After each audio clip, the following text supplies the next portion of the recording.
All right, guys, we're back. I think I identified the issue. I think the camera on the front computer, the connection was just a tiny bit loose, and I just unplugged it and reconnected it, and I'm hoping that was the issue. So I apologize for that. There had been a lot of things rewired and moved, and I think maybe the cable just had a little stress on it and was just not fully seated or something. But hopefully, I got lucky and found it quick, and hopefully that's going to be it and smooth sailing from here. So I apologize for that. And we're picking up the set in progress, third set of the day. 3-3 battle here between Jen Sylvester and Crystal Heath. Hurricane Hurleys would love to get on the board here. They don't want to go down 3-0, but even if they do, it's still okay. We've seen a lot of big leads disappear in these cup formats. So Crystal looking like she's going to attack the 2-ball.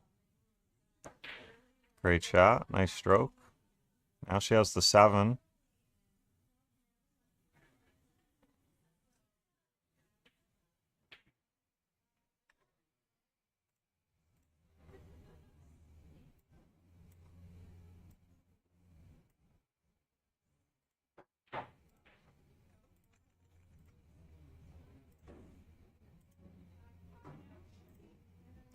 I do just have a couple small things I have to refresh in the background because everything got restarted and stuff. So just please bear with me for a minute or two and try to multitask as best as I can here.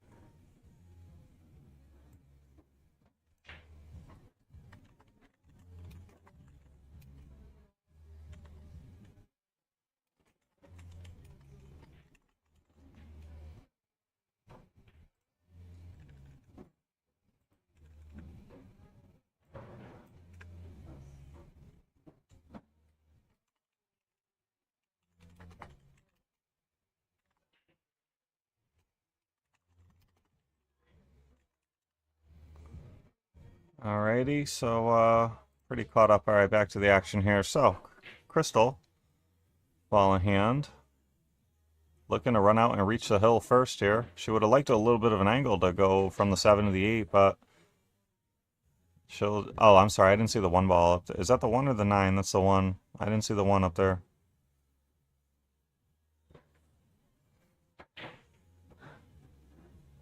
Great shot there. Great stroke. Nice and confident. Good follow through.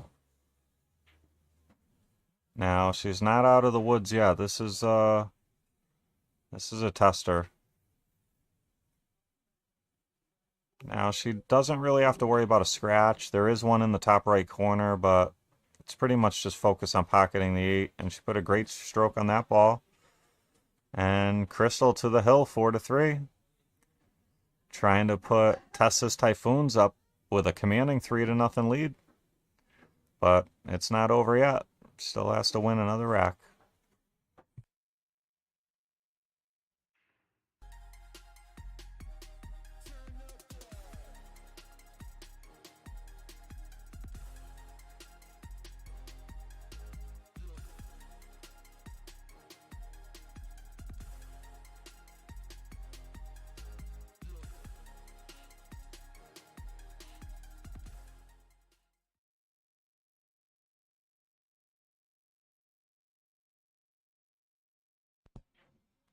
Crystal with a very nice break there, but I think she broke dry. Gabe, thanks for liking the stream.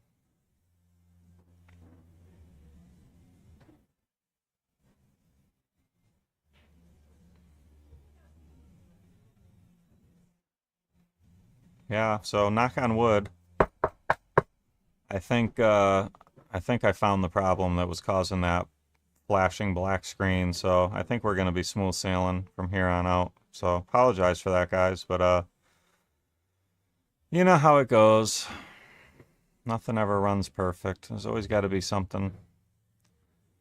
All right, so Jen finds herself trailing 4-3. She's stripes, and they lay pretty good here.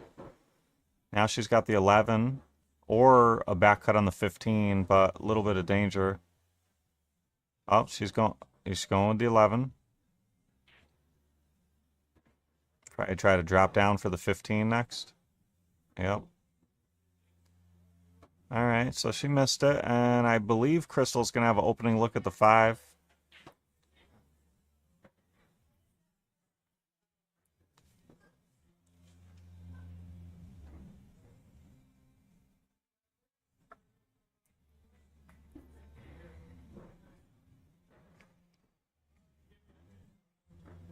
All right, so she has the 1 available. She has the 7 available. She has a 2-6 combo available. She's got plenty of options. The 4 ball is going to be an issue later in the rack.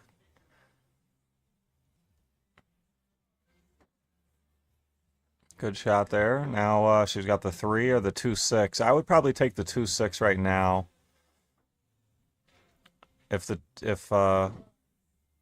okay, that cooperated very nice. Yeah, the 4 ball is going to be the trick to this rack.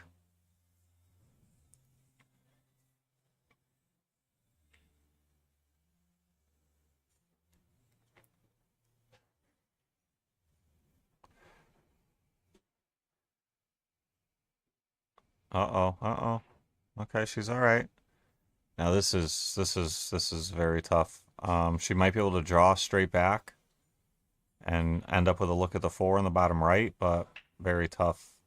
Yeah, I don't even think the angle was there for that shot. So now she's gonna have to kick bottom rail into the 4, call the side or the corner. I would probably call the side because it could also go in off the 15 ball.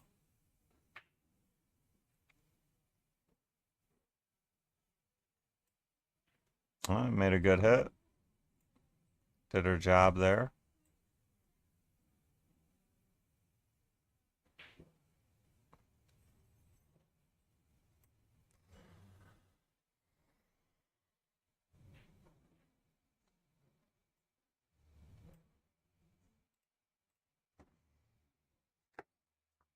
So Jen trying to force Hill here.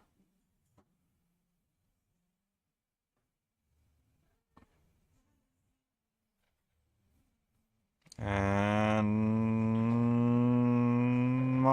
she's got to hope she's got to look at the 9 in the top left.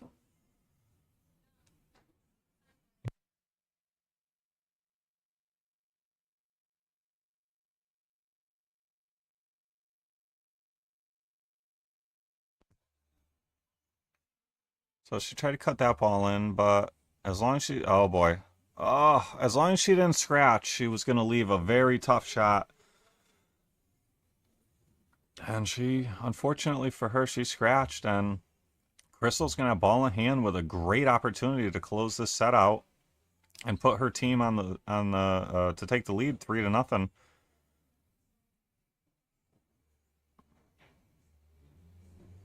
Yeah, has a nice look at the corner here.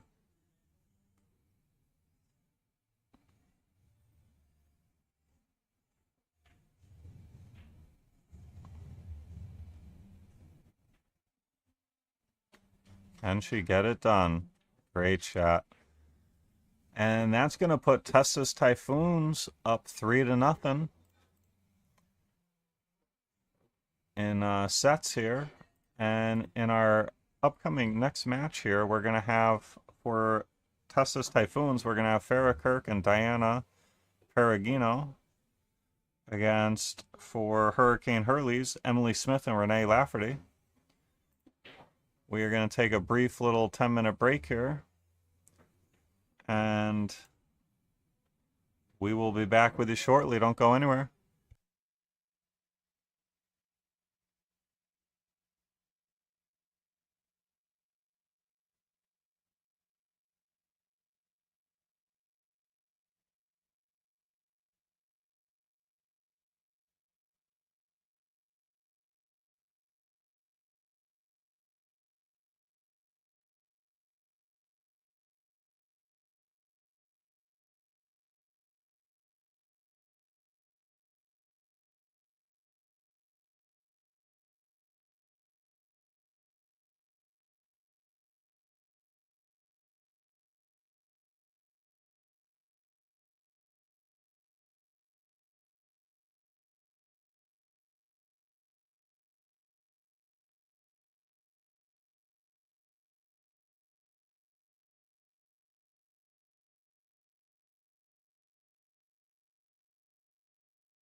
Alright, and we're back with the lag here.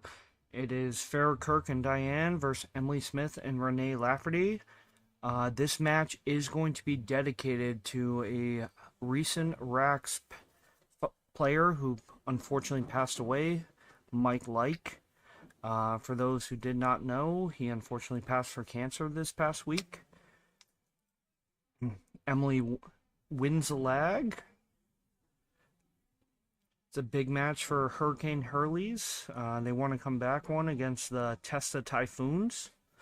It's been very good set so far.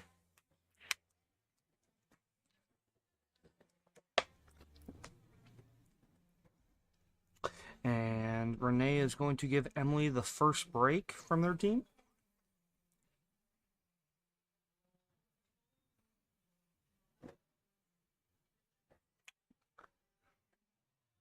This is 10-ball race to 5 alternate break. And Emily's going to look out strong. She's looking to put their team on the board for the first time.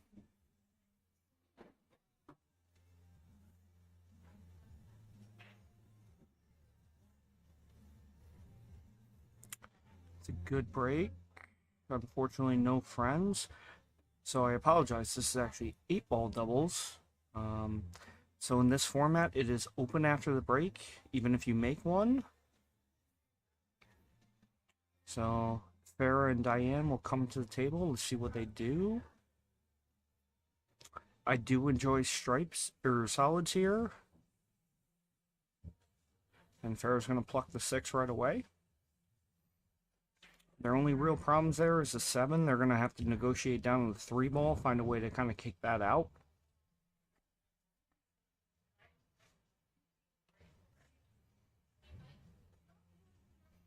It's a good drawback. They should be able to address it here now. 3 on the side, kind of come off and kick the 7 out. Leave the 1.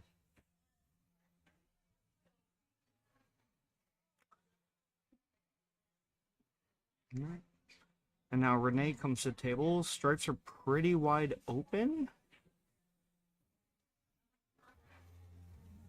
The 12 ball's a little bit touchy. She might be looking on how they get to that right away, but I like clearing up down table and then kind of working your way up.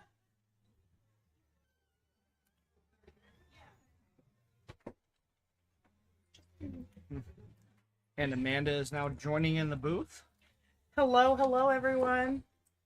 What a great match. This is going to be awesome. I feel like this is pretty well stacked between the two players. Yeah.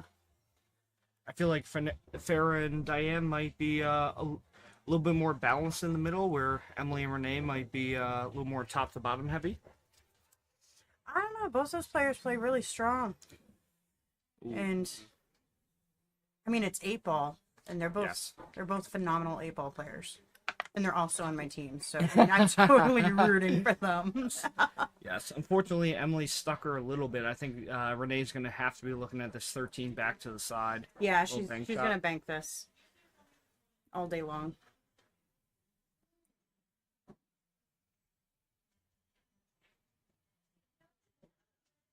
Go! Watch out, Whitey. All right. Well, maybe we put the magnets back in the pocket. I'm not sure. She did at least make that 1-3 ugly on the scratch, so Diane's gonna have to figure out a way to deal with this with ball in hand, or set up a breakout for it, because neither of those go anymore. Yeah, there's a chance right here. What she's lining up for, 7 down, try to bump it. Just a little tap. Needs a good tap. Get that 1 off the 3. Push it up a couple inches above the 3, and might even be able to leave the... Hit it a little bit light. Yeah. Farrah still has the 4. Oh, I thought that was the 8 there. Yep. Okay, all right. Vision check. Yeah, I think she has a little too much angle. If she was straighter in, she might be able to, kind of draw right off of it and try to do the same thing. Oh. Yeah.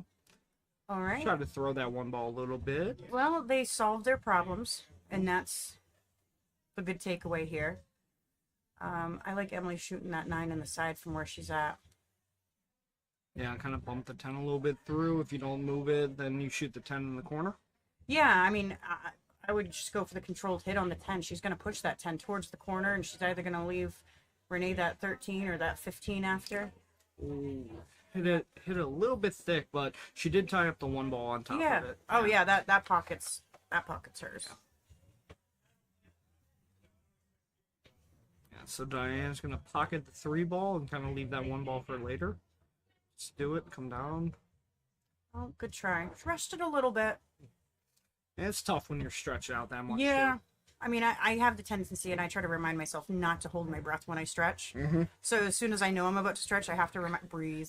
It is tough being breathe. vertically challenged. Yes. Now Renee's looking at the pocket on the 15 there. She's definitely judging the angle on how not to scratch. She's going to draw out of it, which I definitely like.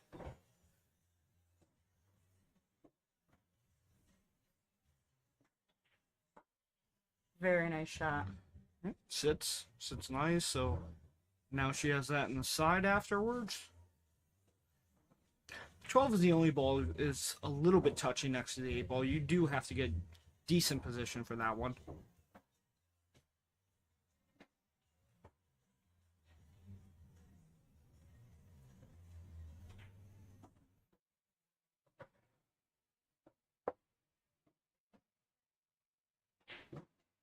Oh no. Side pocket got Yeah, big. didn't see that one happening. Now, She was gonna roll it. I didn't know it was gonna be. yeah, with Farrah, you need to find a way to develop the 1 ball here. Whether you're shooting the 3 past the 10, trying to bump it out a little bit, or shooting the 4 on the side, trying to go into the 10 and make that ball. So she's going to take the 4 in the corner here to start. Ooh, and rattled it. Yeah, this table is definitely a little more difficult if you're not used to playing on it. If you're not putting it dead in the center, you definitely get some rattles, especially if you're putting spin on the ball. But she did take over that corner pocket, so now the 9 becomes a lot more difficult because you don't have the corner up either with the 1 ball being there.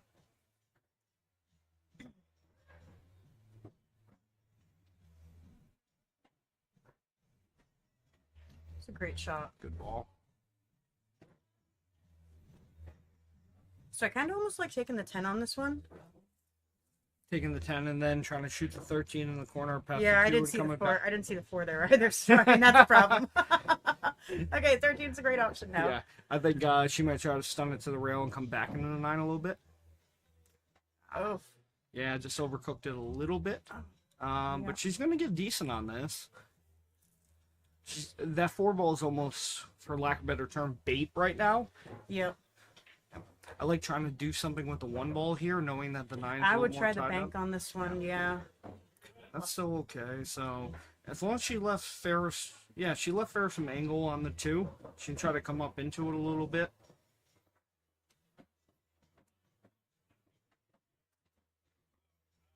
Oh, nice stroke. I don't think she's going to be happy. Yeah, I think she's a little bit hooked there on the 9 to try to do anything on the 1. That 8's definitely in the way. So, they are allowed to jump though, right? Yeah, yep, you can jump.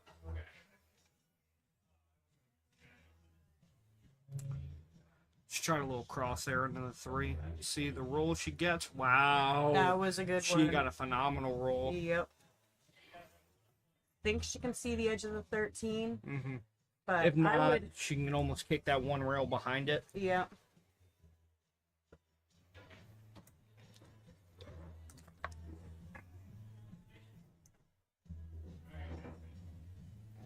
I mean, she might go to the air on this one. Maybe go for the 10 on this for a jump. But I don't mind the kick behind the 13 and call it past the 10. I like I don't know if the 13, if the 10's hanging that much where you play it almost like it's a combo.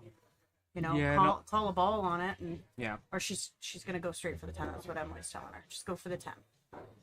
Yeah, hit about there and just go for the 10. Yeah, because if she kicks it in 10, Renee's figuring, like, worst case, they have the back bank on it. That Yeah. would bring you down table anyways.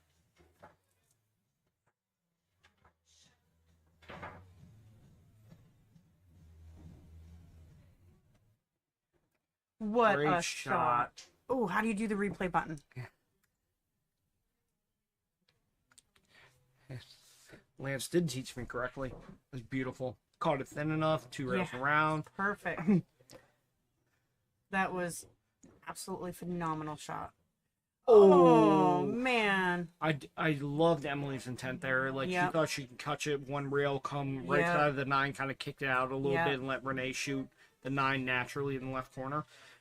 Yeah. So now, Farrah's got to play a little bit of position.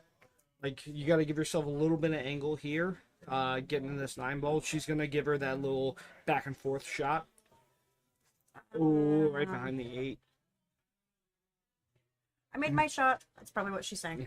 That's what we were saying all year last year. Made my shot. Your turn. I think Farrah meant to like kind of drag draw that a little bit and just hit it with a little bit of stun. I mean, it was tough coming in a doubles match after you haven't played all the entire day. I know, yeah. So if I'm Diane, I'm looking to kind of kick behind this a little bit soft and almost just get the 1 to the rail, leave the cue ball glued there, and kind of play that long game. 1 come to the 9. Yeah, let the 1 go to the 9 on this one. Yeah, let's start playing a long game. Yep, beautiful. Just like that. Very nice. That was gorgeous. What a great shot. That was a great shot. I'm not sure if she gave up the edge here on the 9. Totally looks like she's got the edge. She's setting up like she does. Which in this instance, you don't want to hit it hard. That 8 is going to get pushed. Yeah, that 8 gets big here. And you don't want to scratch the side on this one, but you don't want to cause separation between that 9-1. That's like the biggest focus. All right, Renee played this pretty good. She did give up a little bit of look on the 1 ball where you can look at the cutter bank here, but it's you're making your opponent come with a pretty good shot here to make this. Farrah's been watching her other match that she was in. She is going to slice this in. Yeah, she's gonna cut it right in, and watch her stroke. It's gonna have a nice, good follow through. She's not gonna baby it. Oh no, bank. she just banked kidding. it. Just totally ignore everything I just said. I do like the bank there because you kind of bring that scratch for if you cut it, you bring that scratch in the side into play. Now she does have to draw out of this a little bit, so it's going to be a little bit awkward being jacked up unless she feels more comfortable with that cut in the side, which is this is definitely a comfort shot. Whatever one you're feeling good about. Yeah, she can cut it in the side, no problem with top and avoid the scratch. But if you like it in the corner, you're going to have to draw out of this. Now they have on the right rail, about so 10 it's really seconds. hard. Yeah, and they've already used their extension. I believe so. Yeah. Yeah, they did. All right. Oh nope, they didn't. It was the other team that used theirs. Okay. So she gets a little bit more time to think about this. This one is just pick whichever way you will make it. Looking at the bank. Bank's not terrible either because you could take over the pocket on it.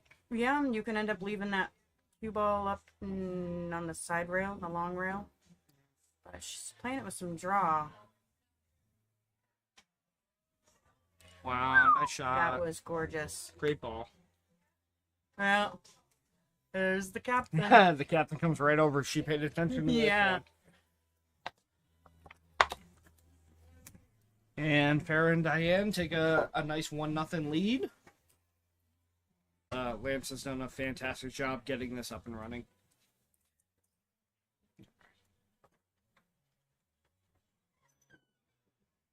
Yeah, that's...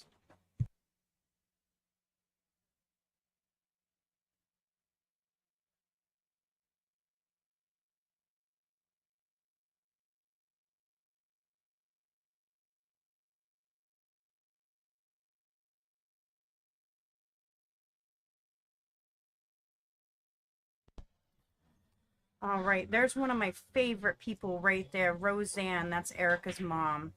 Oh my gosh, she's the sweetest person if you've ever met her.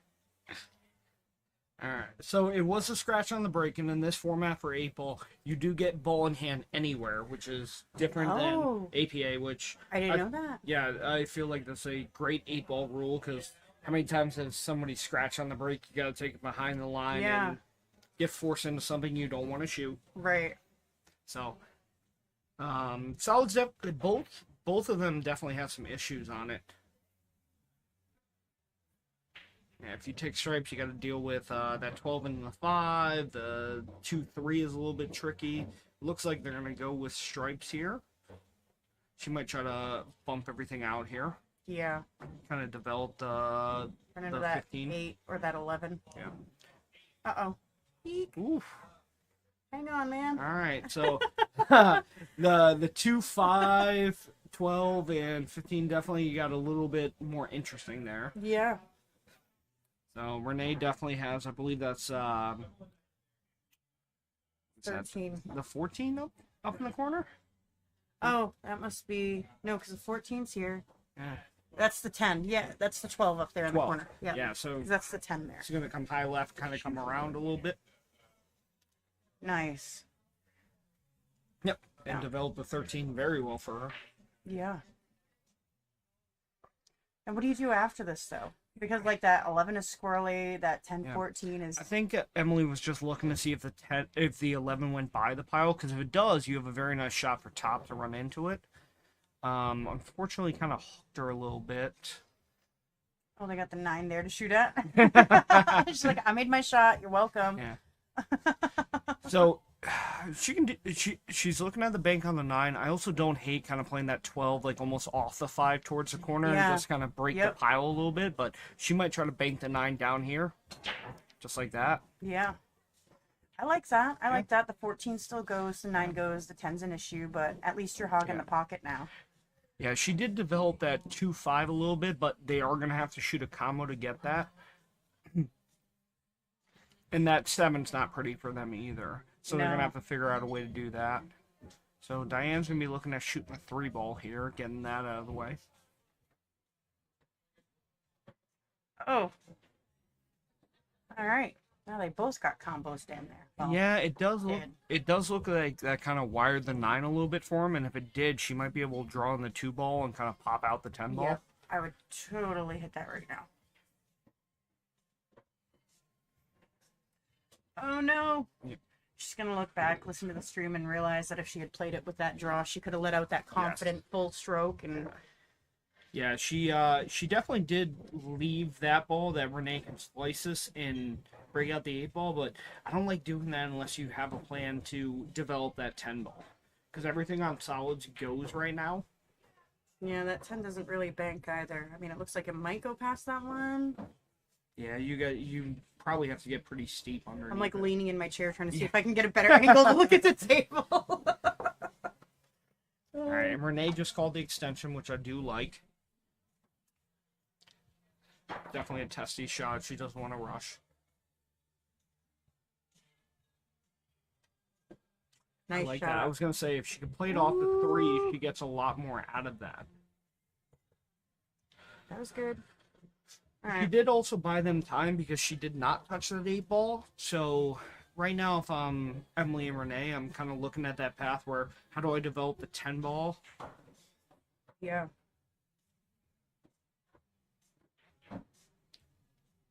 Looks like she's gonna hit this thin and kind of try to leave them up table.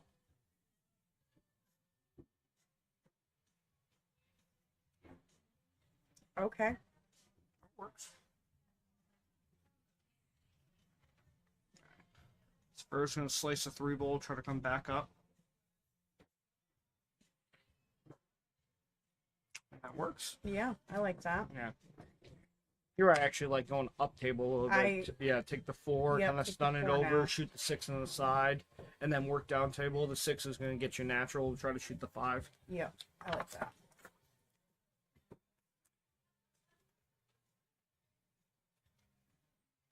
It definitely works too. You can shoot the 1 ball here. You gotta find the angle where you're gonna bump that 8 a little bit and kind of develop that 7. Yeah, I think here you have to try to bump out that 8. Yeah, she was just a little bit too steep where she wasn't gonna get that. But you can still do it with the 2 ball. You still have time. You just need the right angle where you can get almost just find your point where you're gonna hit the 8 ball out and leave yourself at 7.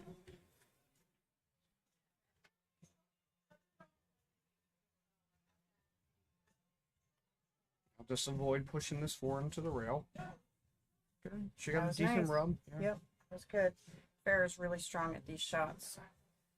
Those long, testy shots. Yeah, I don't like her shooting this in the side. She definitely has to bang it all the way down. There you go, just like that. All right. Now about that 7 ball. I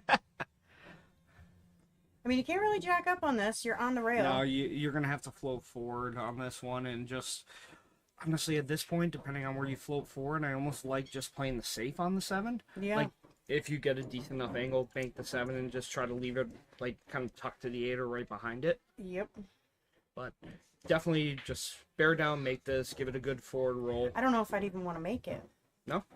Yeah, I really like trying to get safe and just... It's a good miss. Yeah. If that cue ball got up table more and you played safe on that, then the 2 more. You might have left the 2 near the 11-10 blocking it. Force a kick, but I don't know. It's all different when you're sitting behind the screen than actually being on the table. Because you never miss a shot from the chair. Right. I have the best ideas. I'm just kidding. I'm proven wrong all the time. Yeah. Oh, that, no. That was the problem with shooting the 10 ball there, glancing Yeah. off the 11 on the side. Now, you still have some work to do on this one. Pharaoh's definitely going to go right behind the 7, play it up. I would just play a stop shot behind the 7, kick that 7 out. Don't even try to force position on such a short shot like this and make them kick at something. Try to leave it frozen on the back of the 8 and just get your 7 out of trouble. You know? Yeah. Looks like Farrah is going to go for it, though. Go up. Yeah. It's a good ball. Now, the hard part of this is the position where I like 3 rails around. Yeah. From top left, but you can draw it back as long as you miss this side pocket coming back, or you just Go back and forth. Yeah. That works. Yeah. Leave Farrah with a make me 8 ball. Yep. Display it with top. Nice confident stroke.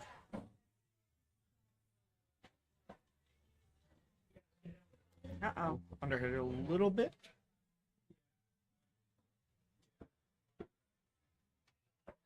Here, just playing to the short rail. Come back up a little bit. Put the 11 back up at her.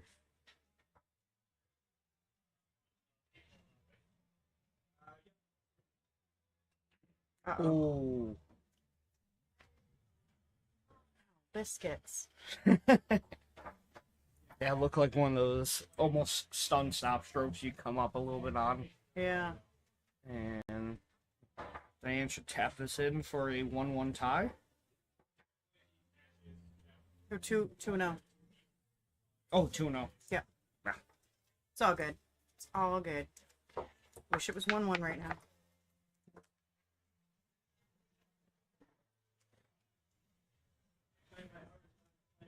And Diane to break on this one.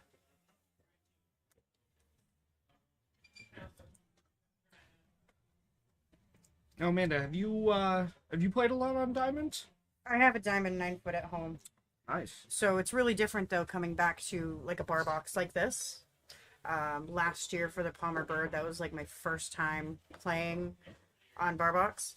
And I had come here before and didn't know that this was the place. Stopped in for like, a random Tuesday night tournament. Yep, one of the Tuesday 9 balls, yeah. And I signed up for the Palmer Byrd, and I didn't know it was on bar box until the night before. Like, it started last year, and they're like, bar box. I'm like, wait, what? This isn't 9-foot diamond? Like, I'm in some trouble here. So I had to figure out what to do. Speed is a little bit different, but Position, the idea is the same. So once you can get control of the speed, it's not too dramatically different. So it was Renee to break. Great spread, but unfortunately no friends. A lot of good movement, though. Yeah, bar box 8 ball is definitely more trying to find positions. Yeah. I'm going to be playing 10 ball later, so I'm hoping I got my speed under control then. But I've been sitting all day now, so Yes. played this morning. Yeah, that's. I feel like that's one of the harder parts of this event is sitting around all day, having that emotions going up and down, and then Yes. getting up and having to play your match. Yes, it can be a roller coaster.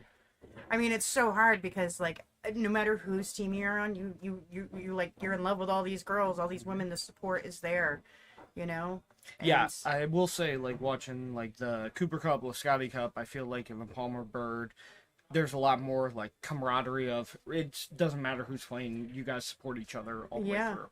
I mean, we clap for each other, we cheer for each other, we boo when somebody scratches. Like, the room is far from quiet. If you're out there sitting down, it is loud. I love Farrah trying to take the 10 ball here. If she gets, she had gotten the 10 ball there, that you don't have a lot of problems as as stripes. Now, it's almost the same thing as solids. You do have to find a way to deal with that 5 ball. The 4 ball is going to have a home once you take the 2 ball. Looks like Emily might be trying to deal with this now. Right, yeah. Good time for it. Yeah. Yeah. I love that idea It's good because play. you do have the 3 as a backup ball, depending on what you get. And you did make things a little bit clustered for stripes there. You're gonna have to develop that 14 after you make this 12. If you play that 12 off the 2 a little bit, you might be able to push it in or kick it out. It's hard to tell. Yeah, just that angle might bump you on it towards the 6 ball.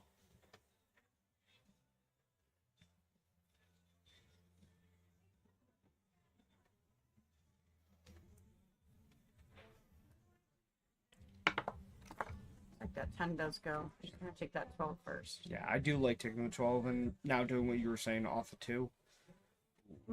Got a little I bit kind thick. of liked it from the other angle for that reason. It's a little easier when Yeah. you're playing it on the open side versus the You back get cut you side. get more of the ball to hit on that Yeah. one. You could stroke it a little more confidently. Yeah. Now, Farrah and Emily don't have a ton of issues here. I mean, you're gonna have to get decent on that 2 ball to either like kick into the 14 to give yourself the 6, but get out a little bit. She should still have the 7 here. So she might be going for the 6 first.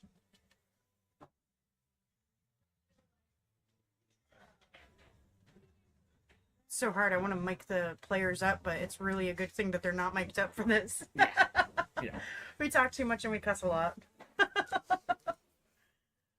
Yeah, I like the 7 here.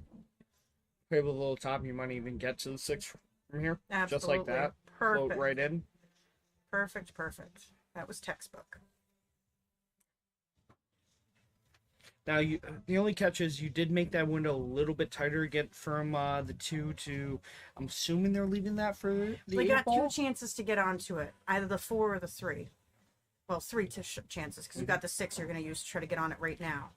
But if they cook it like that and go a little too much... Yeah, she still has the 3 ball in the corner here. She might be just trying the 3 too, which I really hope to goodness she's not. Because if that 3 doesn't come out of that cluster the right way... She looks like she might have enough. Nope, 3 ball. Yeah, she's playing the combo. Even on this one, I wouldn't hate a jump. Oh, Wow, she played a carom. carom. Hit the Very button, nice. hit the button. Yes, ma'am. Beautiful. Right in the 12 to put in the 2. Oh, that was stunning. My gosh. What a great shot. And That's one of my she left she did leave Renee plenty of options here. I don't mind the 3 to the side here. You just got to get around a couple rails for the 4. If you didn't like that, you shoot the 4 in the corner and draw out of it. Oh, very nice.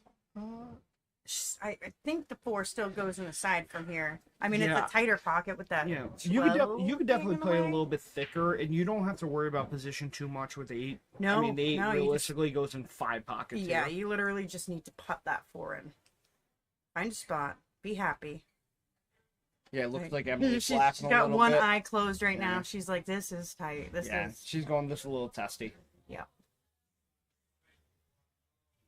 It's all right. She walked up to it with a lot of confidence. I've got a good feeling about this.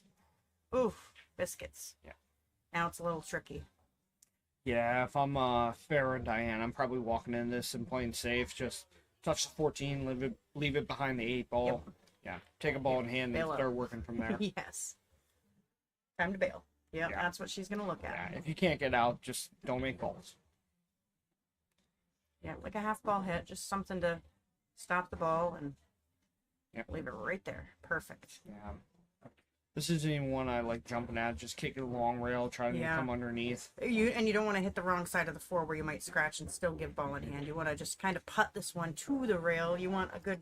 Yeah, you almost want to hit it on the side of the 13. A Yes, little bit. absolutely.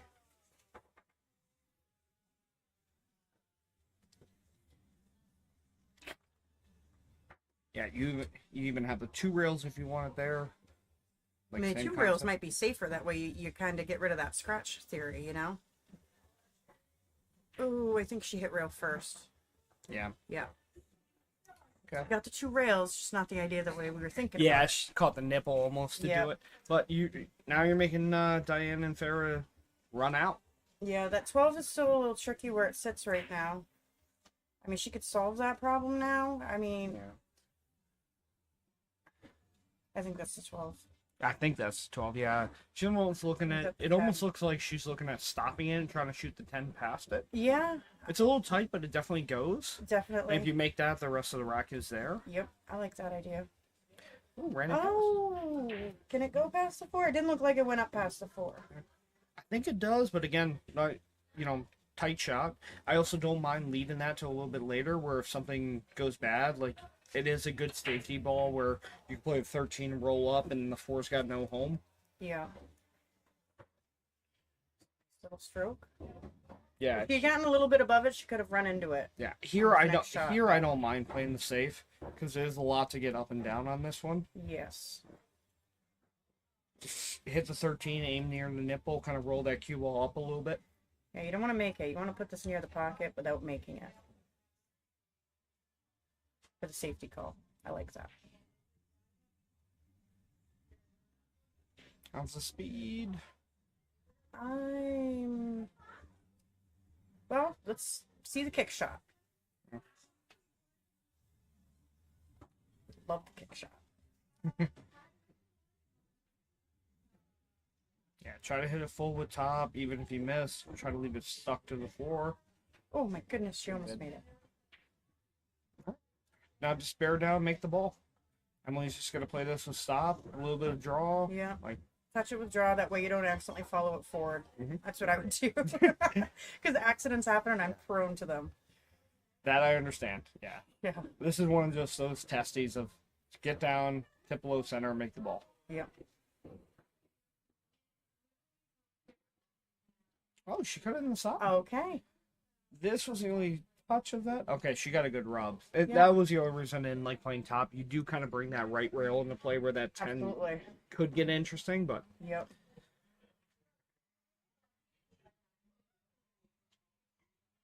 now this is a good debate shot. Do you play with high and in or bottom right? Whatever you do, you Yeah. need to tell yourself that before you get down on your shot Yeah. and not change your mind. Right in the center of the Alright. pocket. Beautiful. We're on the board. Renee plays Let's those go. very, very well. Yes, she does. I was on a team with Renee and Farah last year on Erica's team. That was a lot of fun. That's a great group of women to put together. Yes. Goodness, did we have fun. It's not a very quiet team, but it's a great team. So we are so not quiet. Alright. So Emily and Renee get on the board. Very, very important set to get on the board. Like, you do not want to be down 4-0 going into The last 2 sets, yeah. Yeah. I feel that pressure already. I mean, got to see it a little bit in the Cooper Cup of some comebacks from That down happened big to Dave. us last Yeah. year. We were down, I think it was 4-2 going into Sunday. Mhm. And we couldn't pull ourselves out of a pocket. We were scratching left and right. We were not giving ourselves good positions, and we just didn't get it. And then all of a sudden it's like, oh yeah, this is why we are here, to Yeah. play pool, have fun, and just enjoy what we're doing. And everything started coming back together. Momentum is definitely a big thing in these events. This recent Cooper Cup, same thing. The team I played on, I think we were down we were down 5-1 going into day 2, Wow, and yeah. we pulled it back to the last doubles, and unfortunately, had a shot not go our way, and we thought it was going to captain's pick, but yeah, rattled off 5 on day 2. But it's once you catch your momentum gear, it's hard because everyone feeds off it. Yeah. Great ball by Diane. Or That was Farah, nice. sorry. Alright. So she left Diane a little bit tough here, so this is another one, like, you're not gonna get out here. I don't mind figuring out the safe. She might try to backbait this inside and try to come around and let Farah play safe if she doesn't get anything. Right. Just a little bit short. That 4 is looking Yeah, that ugly. that 3-4-5 there is that just screams safety. So if I'm Emily and Renee, I love making the 7, make the 2, and then play safe underneath that cluster and kind of bump things a little bit. Yeah. Start developing it. Absolutely.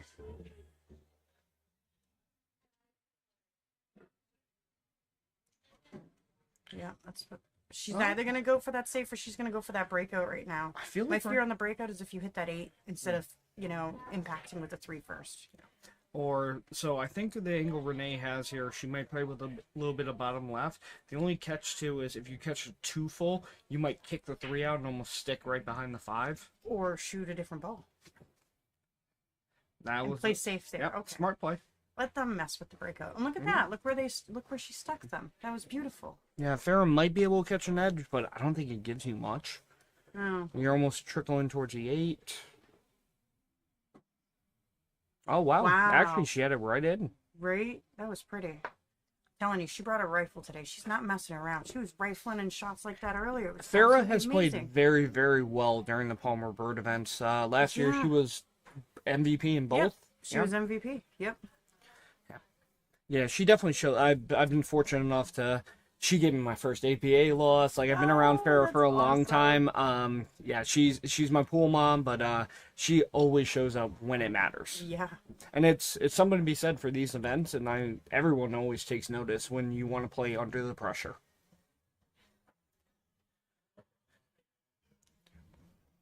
Okay, so yeah, that works. yeah. She tied up the 11 a little bit more. I think Diane was trying to kind of leave that 13 more in front of the pocket. Open. Yeah, that way she got that next breakout. Like if they get to the table. If I'm Emily, I don't mind cleaning up top. I don't mind playing that safe up top. I feel like you have a lot of options on this. If you want to pluck out the 6 and 1, you can, but you can also just play safe off the 6, which That's is what she was doing. perfectly fine. Yeah, that was good. They're just leaving options on the table. They've got problems with that 3, 4, 5. They need one of these shots to line up right to be able to run into it. And until then, let them poke at their balls that are tied up and into it. See if maybe they'll break it out just like that. Yeah. Ooh, Oh, Farrell yeah. almost got a bad roll there. If that 3 had dropped, that makes everything way more interesting on Renee and Emily's side. Now they get a very easy opening shot. The 2 goes. Ooh, that was scary. Yep, she didn't want to nudge that. No, More so that because was- if you can play the 2 to the 4 to the 5 down table, and that's all right. Or vice versa here, you can play the 4 to the 5 to the 2 later. Oops. It's all right. There's She's options okay. still Yeah, on the she table. can do it here. I like playing the 4, coming back a little bit. You play the 5, then play the 2. 6 is your money ball to get to the 8 ball.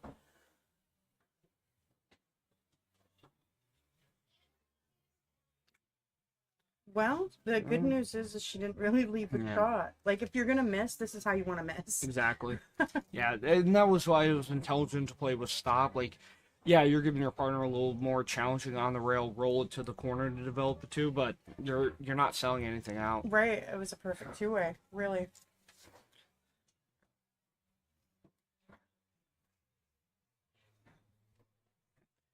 Yeah, she's Farrah's telling her to kick behind the 11, call it in the corner, and try to kick it right side here.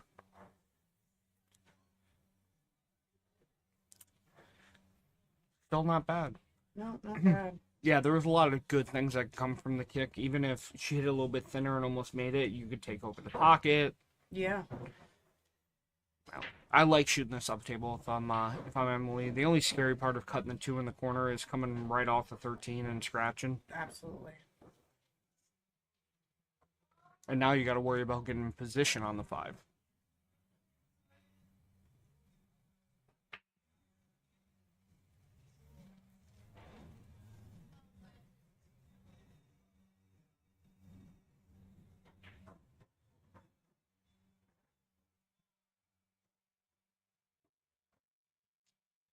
That was good. I mean, it was not the bump we had all planned and looked for, but it didn't hurt her any. Yeah, I don't think you were getting through that pile cleanly. She had to play that with Right. from top right to try to get us through, but you got to make the ball. Yes. Make the ball. Try to leave your opponent, your partner something. That was nice. It was really pretty. I hope that it goes past that 4. Looks like it does. Even if it doesn't, I don't hate this cut all the way down. Yeah, I don't know. She walks up like she's playing it in the side, so I'm like hoping that it goes past if that's where she's playing it, you know? It looks like that's where she's playing it. doesn't look like she's cutting it that much. Just like that. Yep. Beautiful shot by Very Farrah. nice. All right. Farrah and Diane go up 3-1. So who is that that's doing scorekeeping out there? Actually didn't see. I didn't catch a name. Justin Perez. He actually did scorekeeping time clock for the Cooper Cup as well. He's done it for a few events now. That is awesome. Yeah. Scorekeeping and timekeeping is definitely very taxing because you have to pay attention to every single shot. Yeah. Yes, and he's sitting there, and he's got a basket of food and a bottle of water and a, I mean, I don't know when he gets a break, but I think Whenever he's doing somebody decides they want to do it for him, which is not often. great. All right. Emily to break. That's a That's a solid beautiful break. That was gorgeous. Yeah, I feel like if you're used to playing on bar boxes compared to like to the 7-foot diamond, your break changes a little bit. The balls do spread a little bit different. Like I normally break second ball in on valleys, but on the diamond I've tended to break more head ball now. Yeah. I mean, one of the things I learned trying to break on this table, almost no matter what game, I've played 8-ball and 9-ball on it now. Today's going to be my first time playing 10-ball on it. But the break, I have to take like 60% off my break. I mean, I'm used to busting them up on a 9-foot diamond, and I got to take like 60% off, or else it's all cue ball and not a lot of action because they just kind of splat back into each other too quick. So that was a great break. Yeah. They're electing to go with solids, which I don't hate. Renee did give her a shot on the 6. I think she was trying to leave her more for the 3, but she's got some options here. I mean, you can stun the 6 over a little bit, take the 2. Yeah. She might be looking to try to get above it and take the 7 inside after. Yeah, I like putting that cue ball on a string and just kind of leave it where it's at and squirt to the side just a touch. Yeah, there's a lot that goes good here. Yeah, because either you're going to get the 2 or the 7 here. Yeah, that was pretty. Now, if I'm Renee, I like going at this with a little bit of top, trying to come down in the pile a little bit. Yeah, I mean, she has to play this with top. She's on the rail. True. So. Oh, no. Oh, yay. Thought she was going to miss it. Unfortunately, I don't think she gave Emily too much here. No. This is a toughie. What do you do? What kind of a safe could you come up with here? What could you conjure up? Is that push the 3 up table a little bit? Try to leave the cue ball down table below the 10? I mean, you're going to open up the 9, move in that 3. Yeah. She's going for the bank. She has enough of it past the 15. Yeah, if she has enough, she can go for the bank. If not, like, skim it, try to draw and leave it down near the 10 ball a little bit. Yeah, I think that's what Renee's saying. Like, try to leave it on that first diamond near the 10 ball. Yeah, that's all I can think of. Like, just get that 3 out of there and... Oh, Renee was telling her to make it, which is not a bad choice. I think if it squeaked over a little bit, that 15 becomes a lot tougher, but you're still making your opponents come with quite a few shots here to try to get position to get out on this rack.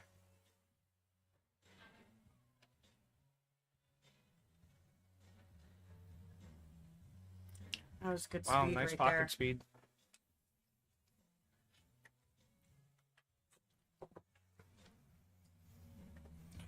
Farrah's looking at the 9. I mean, if you got a nice angle and you're happy with the shot, I would take it. Yeah, back cut and try to throw it back up table.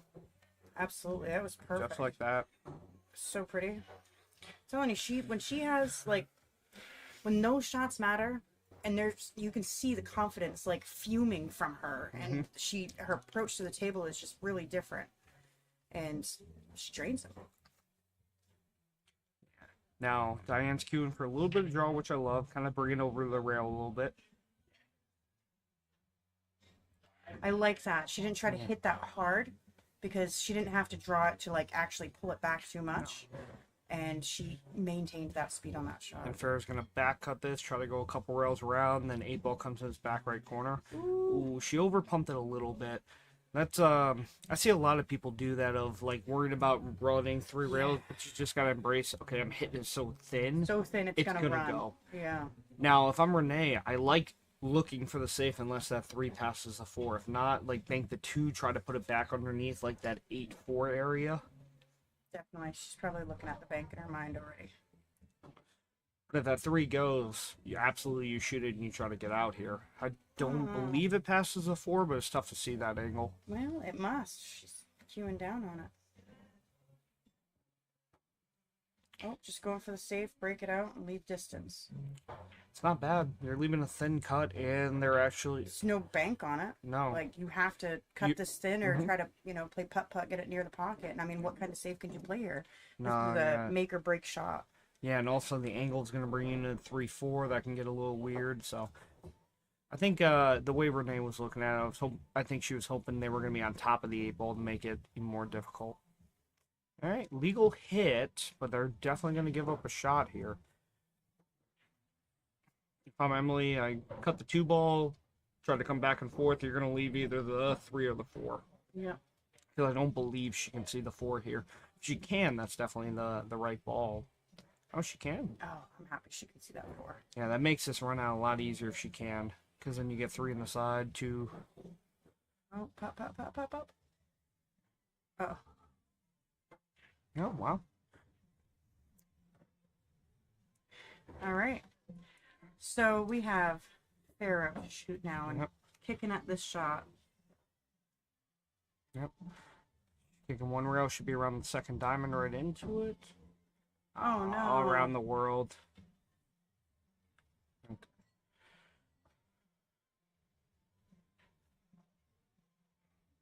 One of the gifts we got this year for playing in the event, they gave us our own little hand towels, microfiber hand towels with a picture of Palmer Byrd on it. Oh, that's and with our names on them as well. That's so, really nice. Yeah, last year we got cups, and this year we got the hand towels. Like, that is so cool.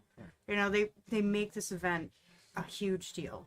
And it's a big deal to us. And that's why I think it's expanded this year to 5 states now. It's not just a small-time thing. Well, even last year, like, so I was talking to Elise about the event, and I'm like, man, I don't know half the women because it's from here and it's from there, and it's awesome to see. Yeah.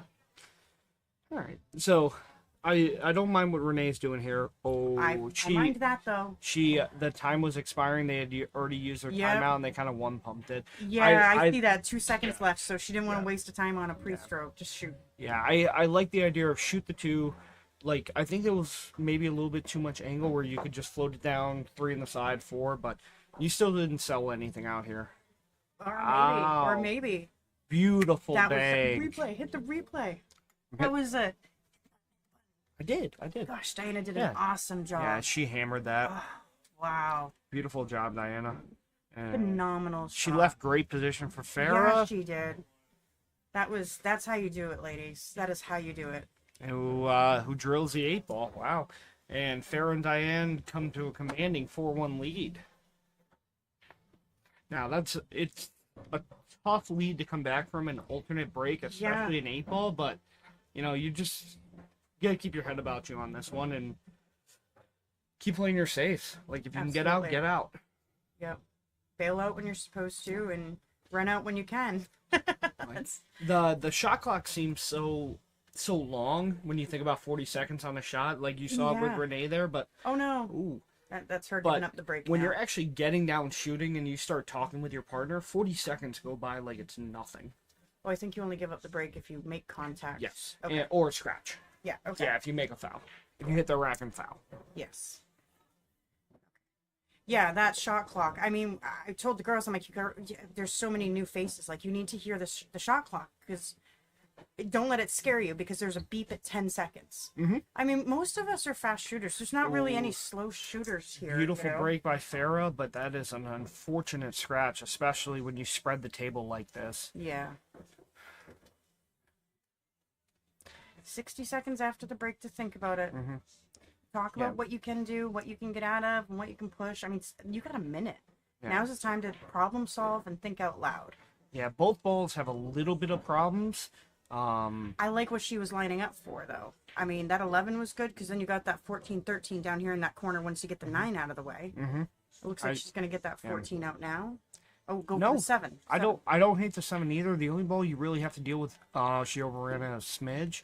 But you should be able to make the 2 on the side, kind of going 13. Hopefully you have the 5 or the 4. But I think she was playing like for 2, go to the 4 up corner, get the angle on the 6, play the 6 on the side, and then play the 1. She just Yeah. overcooked it a smidge, which on this table is easy to do. It's so easy to do. You try to play 1, just like drawing it back 2-3 inches, and you draw it back a foot. Yeah, absolutely. No, I guilty. All right. So now Farrah and Diane come to the table for the win, and stripes are wide open. Stripes are beautiful. Diana's got a great opening shot here. She's got options. Yeah. She leans across the table. I want to see her take her time on this. Yeah. She can make these. There's not a ton of places you can hook yourself. The one big is you gotta figure out that 15. I believe that's 10 ball situation, where right now it's almost a combo. Beautiful, beautiful shot. She took her time on that. I love seeing that. She rushed her last shot where she was leaning across the table, And it's so easy to do. You're not comfortable. You try to Yep. find where, ready, set, fire. Yep. So Renee's Farrah's gonna try to bring it back a little bit. Yeah, overcooked it just a smidge. But she's got the 13. And I don't think there's a window for that 15, but that 13's good, and she should be able to leave the 15 after. Then you got that 10 or 12, whatever that one is between the 6 to 1 that you can play in the side pocket after to come back down table. Like, I like going up table right now and kind of getting rid of that stuff. I like that idea.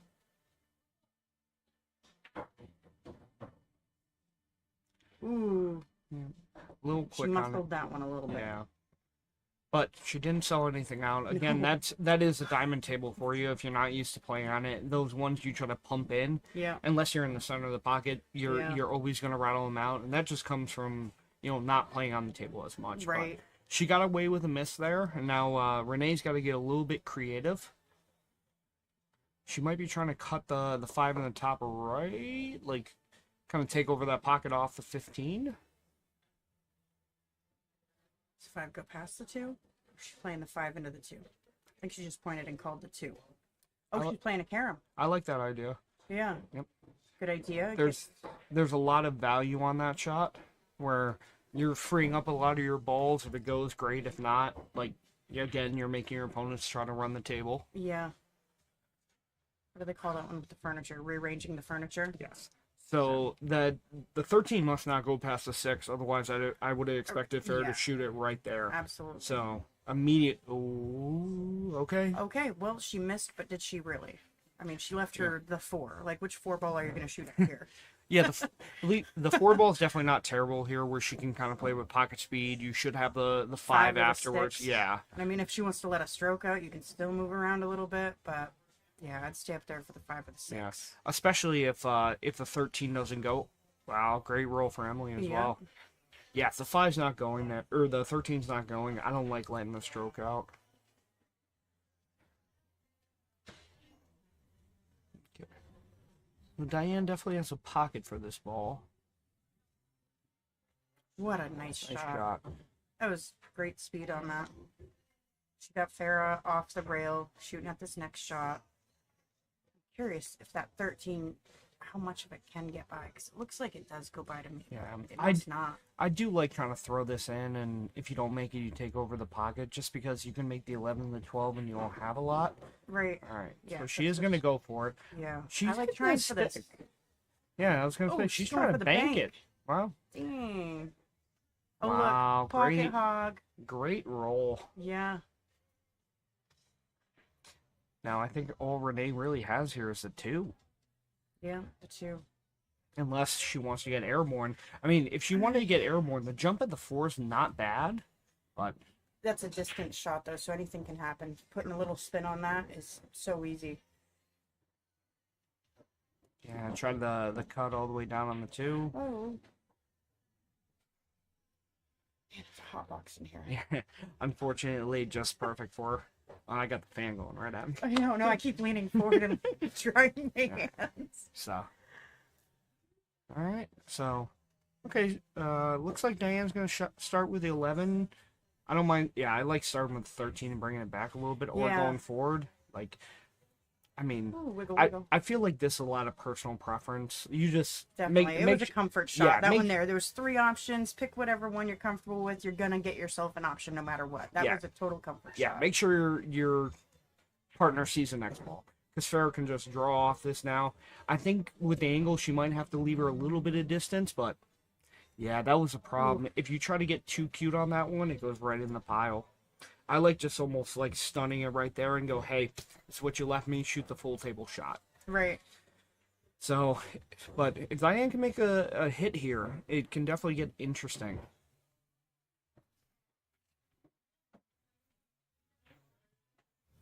I like how she's looking like, okay, this is the spot to hit it, but now let's make sure that this is the spot to try to make it or not scratch. Yeah. Like, let's think about what we're doing here.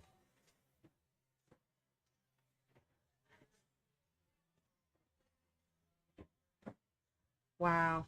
That was a great hit. Nice job, Diana. And that's the benefit of hitting the ball.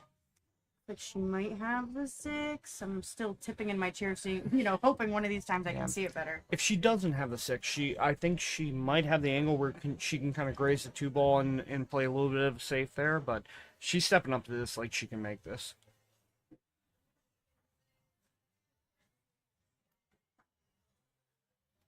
Okay. Oh, no. It hung a little bit, but that's not the end of the world. I don't believe that 11 ball has a gap between the 5 and the 4. What about off the 5? That's, yeah. Off the 5 should be an option here. I think Yeah, that's and what she's probably looking at. Yeah, and to make that, you're definitely going to have to put a good stroke on it, so Yeah. you're going to get back to the 8. Well, you're getting rid of that scratch theory, too, because that 6 blocking the pocket. So, I mean, I would try this shot all day long. Yeah, it looks like Farrah's looking right at it, too.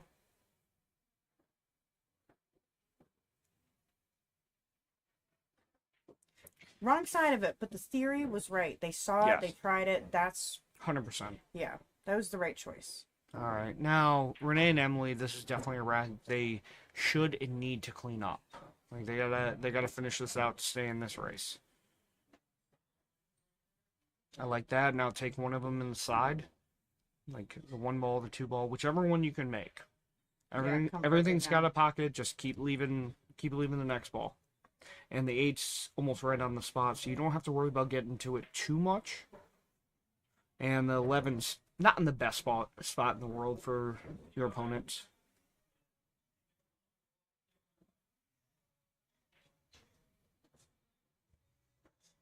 Good shot. Good speed.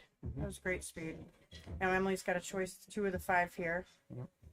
No matter what, she's either going to have to draw something back to shoot the other one. Yeah, I like this. Just stun it off the rail, Yeah. give Renee a little bit of angle. Yeah, it looks like she has an angle. So. Yeah, she punched it just a smidge more than she probably wanted. She wanted to get a little bit like closer to center, but Renee's just got to make this come back and forth and give her some angle to make Anywhere the above the side pockets, she can let Yeah. that ball just keep going back and forth as many times as she wants, Yeah, I don't expect Renee to get cute for position here. Right, and that's what she was going to do. She was just planning on going back and forth. She wasn't trying to... Yeah. She just missed. That was just missing. But, no, I like to... Don't complicate it. Put the ball in the hole. Now, this is this could be a good 50-yard line shot. Diane's got to play this with a little bit left to right to get on either side. Okay. She gave Farrah just enough. Oh, Fair doesn't have to reach too far for this one. Now, That's always a fear for me when I shoot those shots. If this it goes is- straight back at it, I'm leaning across the table. And, this is kind of the Renee shot, high end or low right. yeah. And she shot it a little bit quick, Yeah. especially with the 8 ball to win. Yeah. I like taking that little extra second. All right, so Emily's going to play this with some high end or high out and come right back down. Beautiful. Wow. That was a great That's shot. ball in hand position right there. Yep. Nice stroke. And Renee's going to tap this in and make it 4-2.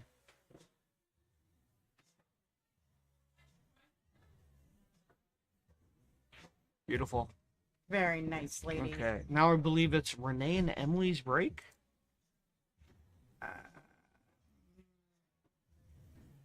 Yeah, because wasn't it Farrah that just broke and gave ball in hand? I believe so. We'll Yeah. see who comes to And the I think table. it was Emily who had broke before. I think it's Renee's break now.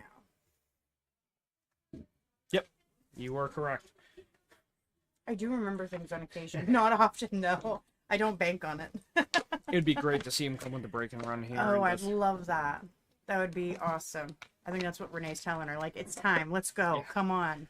I mean, both of them are more than capable shooters. I mean, Yes. Renee's broken around on me plenty of times. Yep.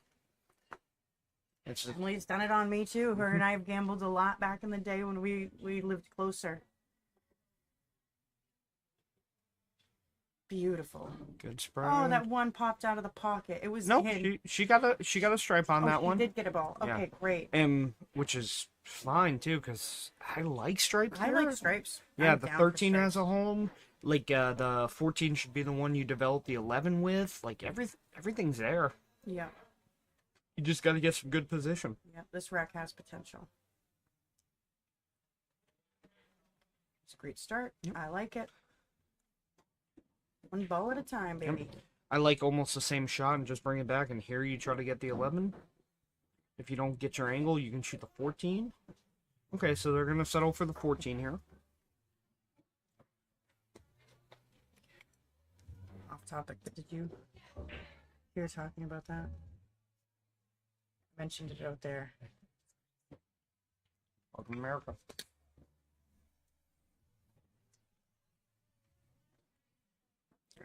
Curious how she plays this one. If she tries to kind of stun it over, or she runs into 3. Okay. Now, that was a good ball. She developed a 14. The only problem is the 14 you kind of wanted to leave for the 11.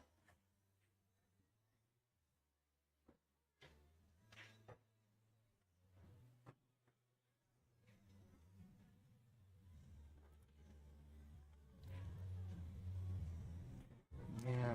Renee tried to hit that soft and kind of throw it in. Yeah, she tried to hold it a little Yeah. bit. She'd let out a little bit more stroke, she would have been able to hold it. Yeah. But it's not a terrible miss. She didn't sew anything out here. No, definitely not. Put them on the struggle side of, of where to be on this rack. Yeah. 4 looks like it might go past. I think Diana actually has the 6. I think she can hit this clean and try to come back up and end everything. I would love to see just a tad more pace, but Byrd can obviously make the 3 here. She's just going to be very stretched. Or use the bridge. Yeah. Totally use the bridge.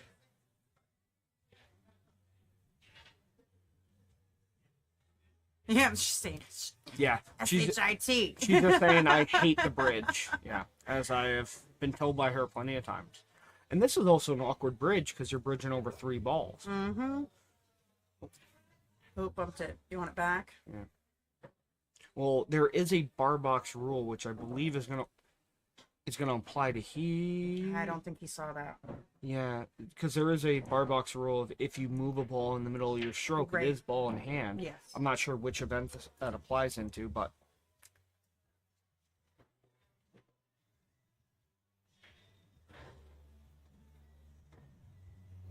Yeah.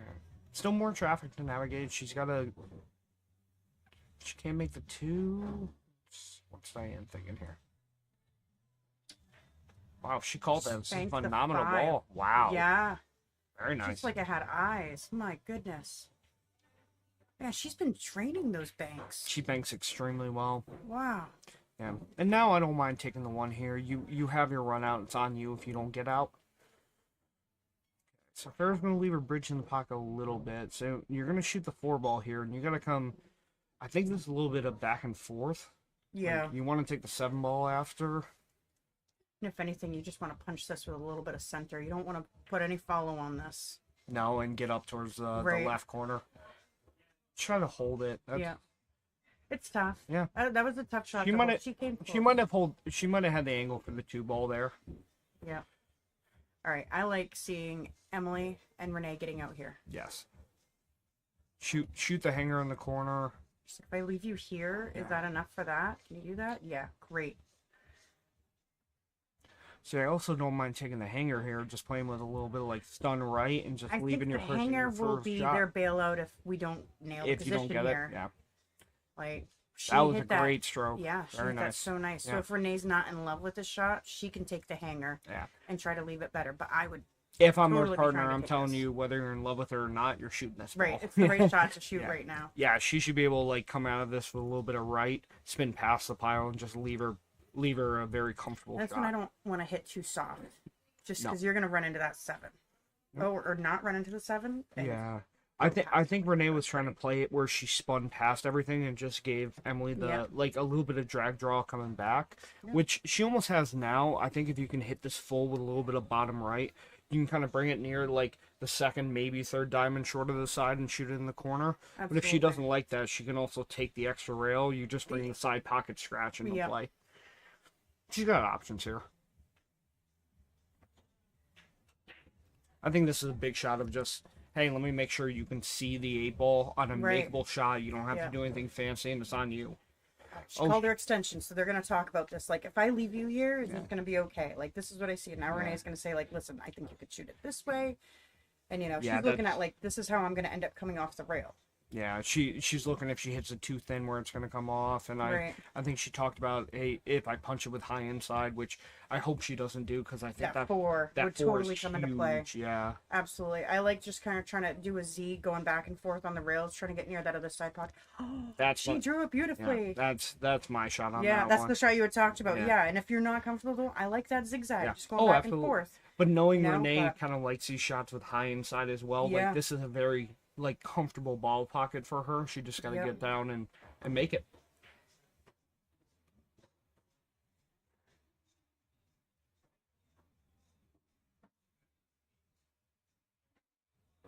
Oh, hit it a little bit thick. That was unfortunate. The other side. Okay. Oh boy. Okay, same things. You're not leaving the easiest opening shot. You are right on the nipple. Yeah. I would love to see Farrah take a split second more with these, but she's playing safe. Nope. A little two-way. All right. I've seen Emily slice these in before. Yeah, if the 2 wasn't there, I'd definitely like to bank a little bit more, but I don't. For me, those are visual aids of that ball's a lot bigger than it is. Yeah, I play this with a little bit of insides. That way I don't float back and accidentally graze the 7 and scratch right where her hand is. That way you come below the 7 Beautiful just like that. Ball. Wow, phenomenal stroke by Emily. Gorgeous. And now we get to 4-3. Love this. And this is that whole momentum flip, too. Yeah. I am, like, sitting on the edge of my seat. Yeah, you went from 4-1 to, it's 4-3. We should have had the last 2. You know, depending on how the break goes, it starts digging in. And it comes down to the break and, like, what you pick off at the beginning because, I mean, the furniture's been rearranged a couple of times. And so that changes the whole, aspect of the whole entire rack. Absolutely.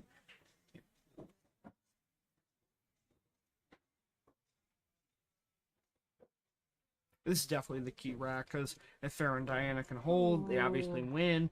If Emily and Renee can get this one, then it's their break for the win. And I feel like they went from 4-1 to now 4-4. They have a lot of confidence and flow going into the last one, where Farrah and Diana could stress it a little bit. Yeah, absolutely. So not a easy opening shot on this one. Neither ball lays poorly. I think Renee's looking at the combo to start. She gonna put the 3 into the 12? It looks maybe. Yep. Yeah. Yep, that's what she tried. I think she popped up just a smidge on that one. Yeah. That's probably what she was just shaking her head about. And now I definitely like stripes on this rack, especially if you have a decent opening shot. Yeah, that 11's not bad. Yeah. Yeah, I think the 10 might pass the 8 if that does. Yeah, I mean, maybe. If it does, that's probably going to be her first shot.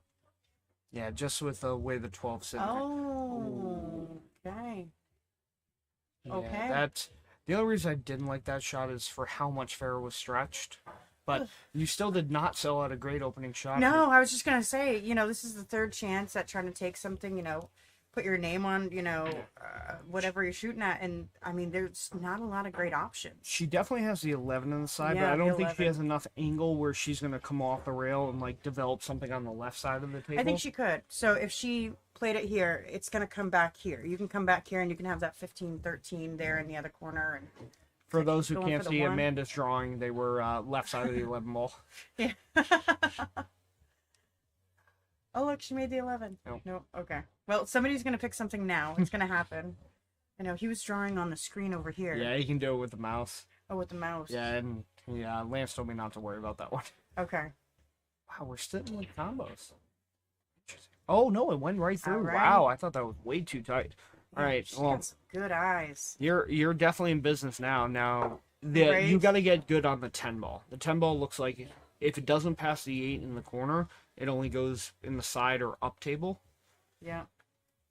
But Nice I little mean, floating shot squeeze between all those. if the 10 doesn't go, this is a phenomenal time to bump it too. Like you shoot 14 in the side, kind of bump it. Your 11's your bailout. You have a 15. So it must go if they're looking at this. Wow. Even better. Right? That was pretty. She's got the 11 if she doesn't like this 14. Yeah, the only catch on the 11, you're going to have to let this cue ball travel a little bit because the 10 doesn't pass the 3. The 15 doesn't have a pocket, so you're going to have to go around the world a little bit. Yeah. They come back by over near that 5. Yeah, she stunned it a little bit. I think Farrah meant to kind of draw off that and kind of come up to the top rail between the first and second diamond.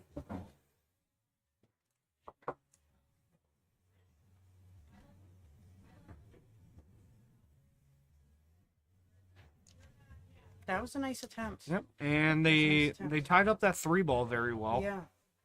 That 3 and that 7 is like mega problems right now. Yeah, I see Farrah and Emily looking at a safe play down the road because I don't believe the 7 passes the 15. The 3 doesn't really have a pocket. Eventually, you're going to have to look at backing up a little bit. I mean, you have a decent shot here if you want to bump the 4 to the rail, like, and kind of tie behind the 6 ball. Yeah. Jeez. Try to cut it inside. Oh See no. how she rolls. Gonna put her back on the happy side of the 10. Oh, yeah. Take your time, Farrah. Take your time. Take your time, girl. Farrah's gonna I'm not using the bridge. Farrah's gonna do some more yoga in the future. Damn it. Don't want to use the bridge. It's like I'm reading her lips for her right now. Take your time. Wow, what a That was bomb. nice. That was a great bump. Everything. Now you just figure out your path to the 8 ball, which I love shooting 14 first, shoot the 15, bottom right, spin up near the 5, and just shoot the 8 in the same corner as this.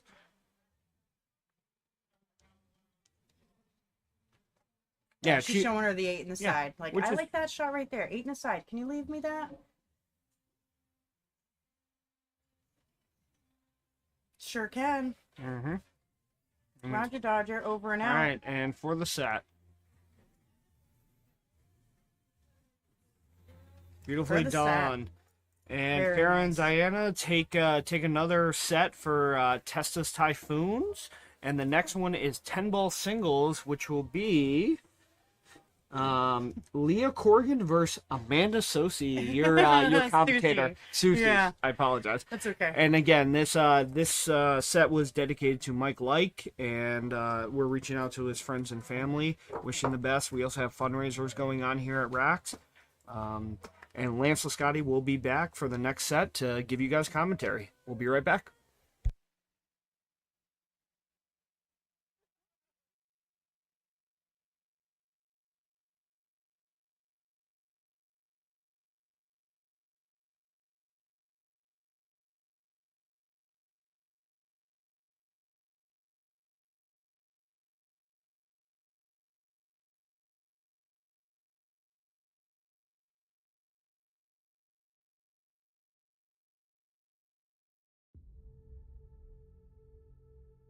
For many times I was laughed at and not believed in, but it was still a kid with a dream and a belief in himself. I feel I still have room to improve. I still set goals for myself to strive for.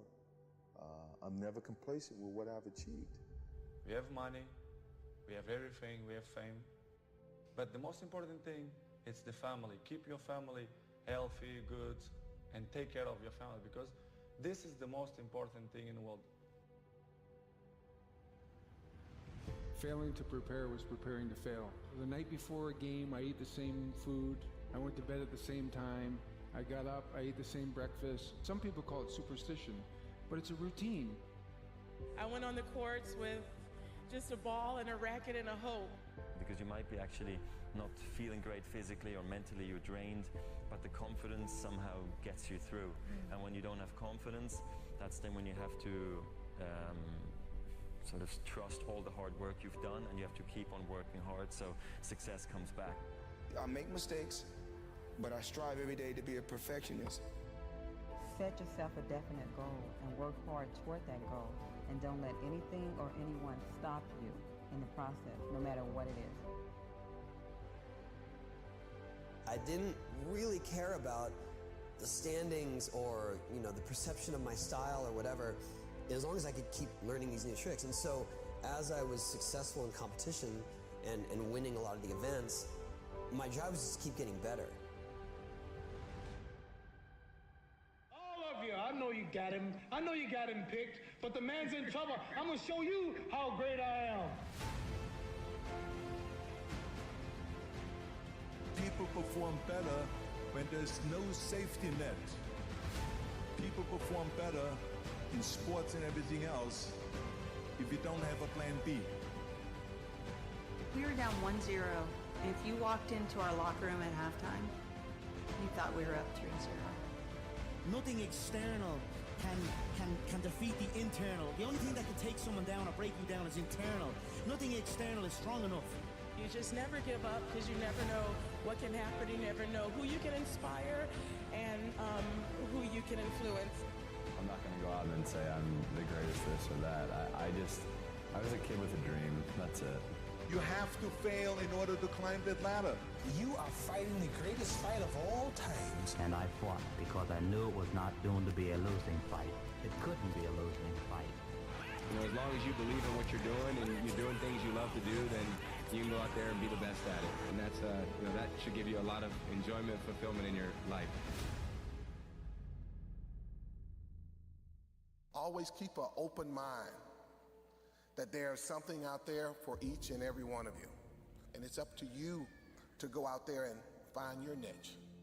You learn just to stick with it. I mean, there's lots of days where you don't really feel like doing it or you don't feel like grinding it out, and you got to do it. Those are the highs and lows of being an athlete, and if you want to feel those highs, you got to go through those lows every now and then. This time when you run and you just want to stop, you just want to give up, like, to hell with this, I just want to go home. This day when you get up and you know what, you have a training today, you know it's going to be intense, and you're like, oh God, I don't want to go today, but you got to go. When you play sports and you're committed to something, the commitment, the responsibility of showing up to practice on time, to being there for your teammates, to listening to your coaches, it's a responsibility that you have when you're playing with a group, that you have to hold your end of the bargain. When you have to make a putt, you make a putt. You have to hit the shot, you hit the shot. You just sort of like drop into another zone and you block out everything. Sometimes the will can outdo the skill. And sometimes a fella's will is stronger than the man who's actually better physically, and the determination and weakens the other man just to see him so determined. I still feel I have a lot to prove, not just as a player, but as a person, as a father. When I get to a point where I feel I can improve as a player, I walk away from the game. I am the greatest.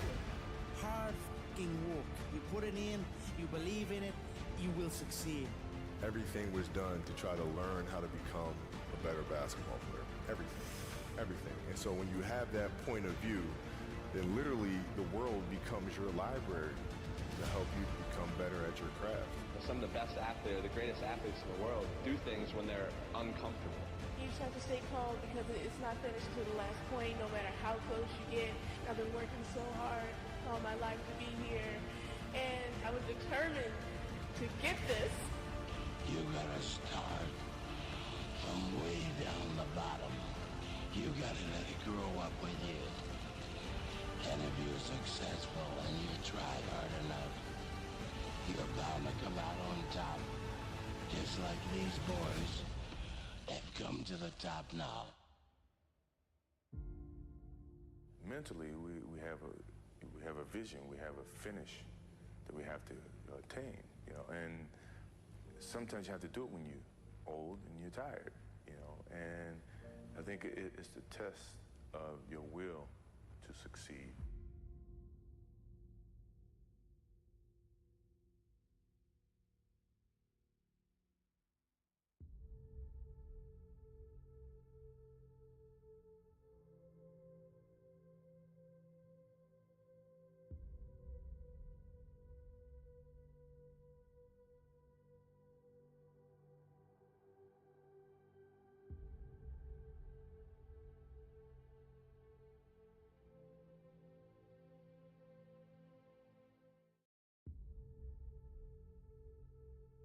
For many times I was laughed at and not believed in, but it was still a kid with a dream and a belief in himself. I feel I still have room to improve. I still set goals for myself to strive for. I'm never complacent with what I've achieved. We have money, we have everything, we have fame. But the most important thing is the family. Keep your family healthy, good, and take care of your family, because this is the most important thing in the world. Failing to prepare was preparing to fail. The night before a game, I ate the same food. I went to bed at the same time. I got up, I ate the same breakfast. Some people call it superstition, but it's a routine. I went on the courts with just a ball and a racket and a hope. Because you might be actually not feeling great physically or mentally, you're drained, but the confidence somehow gets you through. And when you don't have confidence, that's then when you have to sort of trust all the hard work you've done, and you have to keep on working hard so success comes back. I make mistakes, but I strive every day to be a perfectionist. Set yourself a definite goal and work hard toward that goal, and don't let anything or anyone stop you in the process, no matter what it is. I didn't really care about the standings or, the perception of my style or whatever, as long as I could keep learning these new tricks. And so as I was successful in competition and winning a lot of the events, my job was just keep getting better. All of you, I know you got him. I know you got him picked, but the man's in trouble. I'm going to show you how great I am. People perform better when there's no safety net. People perform better in sports and everything else if you don't have a plan B. We were down 1-0, and if you walked into our locker room at halftime, you thought we were up 3-0. Nothing external can defeat the internal. The only thing that can take someone down or break you down is internal. Nothing external is strong enough. You just never give up, because you never know what can happen. You never know who you can inspire and who you can influence. I'm not going to go out and say I'm the greatest this or that. I was a kid with a dream. That's it. You have to fail in order to climb that ladder. You are fighting the greatest fight of all times. And I fought because I knew it was not doomed to be a losing fight. It couldn't be a losing fight. As long as you believe in what you're doing and you're doing things you love to do, then you can go out there and be the best at it. And that's, that should give you a lot of enjoyment, fulfillment in your life. Always keep an open mind that there's something out there for each and every one of you. And it's up to you to go out there and find your niche. You learn just to stick with it. I mean, there's lots of days where you don't really feel like doing it, or you don't feel like grinding it out, and you got to do it. Those are the highs and lows of being an athlete, and if you want to feel those highs, you got to go through those lows every now and then. This time when you run and you just want to stop, you just want to give up, like, to hell with this, I just want to go home. This day when you get up and you know what you have a training today, you know it's going to be intense, and you're like, oh God, I don't want to go today, but you got to go. When you play sports and you're committed to something, the commitment, the responsibility of showing up to practice on time, to being there for your teammates, to listening to your coaches, it's a responsibility that you have when you're playing with a group, that you have to hold your end of the bargain. When you have to make a putt, you make a putt. You have to hit the shot, you hit the shot. You just sort of like drop into another zone, and you block out everything. Sometimes the will can outdo the skill. And sometimes a fella's will is stronger than the man who's actually better physically, and the determination and weakens the other man just to see him so determined. I still feel I have a lot to prove, not just as a player, but as a person, as a father. When I get to a point where I feel I can improve as a player, I walk away from the game. I am the greatest. Hard f***ing work. You put it in, you believe in it, you will succeed. Everything was done to try to learn how to become a better basketball player. Everything. And so when you have that point of view, then literally the world becomes your library to help you become better at your craft. Some of the best athletes, or the greatest athletes in the world, do things when they're uncomfortable. You just have to stay calm, because it's not finished to the last point, no matter how close you get. I've been working so hard all my life to be here, to get this.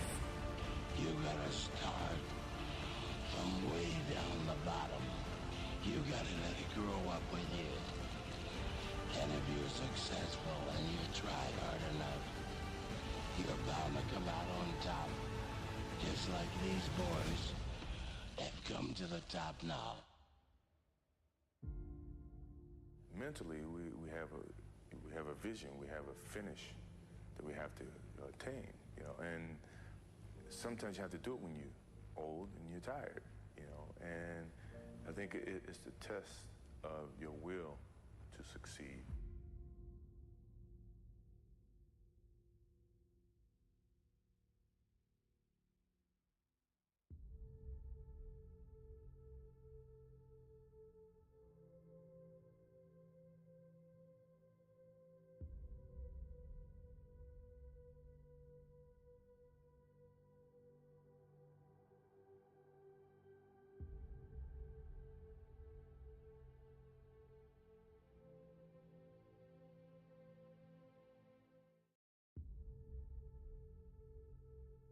For many times I was laughed at and not believed in, but it was still a kid with a dream and a belief in himself. I feel I still have room to improve.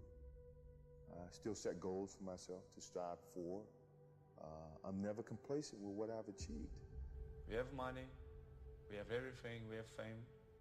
But the most important thing is the family. Keep your family healthy, good, and take care of your family, because this is the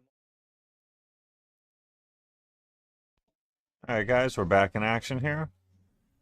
This is Lance Lisciotti with the Make a Score Tour. We're here at Rax Billiards in Vernon, Connecticut, 2024 Palmer Byrd Cup semifinals.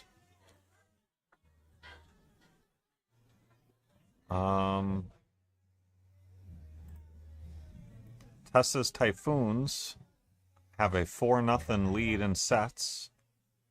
We're going into the 5th set here. It's singles 10-ball. We're going to have Leah Corrigan for Testas Typhoons versus Amanda Sosi for Hurricane Hurleys. And if you're Hurricane Hurleys, you really want to get on the board here. You're down 4-0. 5-0 would really hurt. 4-0 is still overcomable, but 5-0 is pretty tough. You'd have to outscore your opponent 7-1 from there just to win Hill. So, very important set here.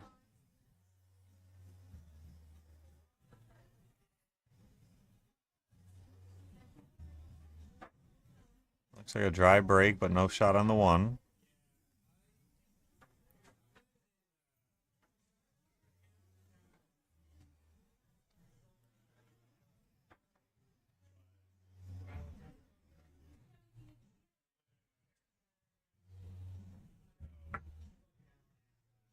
So Leah pushes.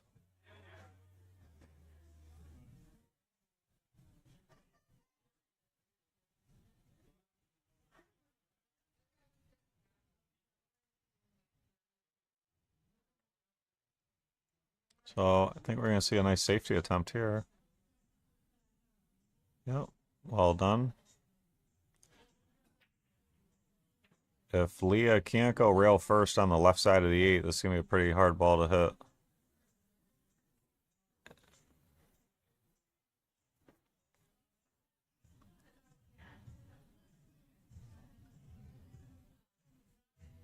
Checking to see if it's frozen.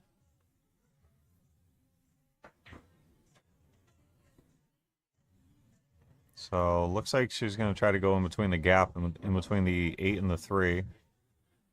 And she got through the gap, but didn't make a good hit.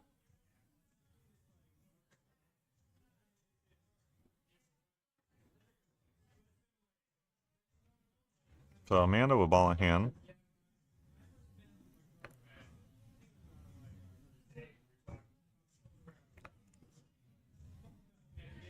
Two ball. Looks like it goes in the left side, past the 9.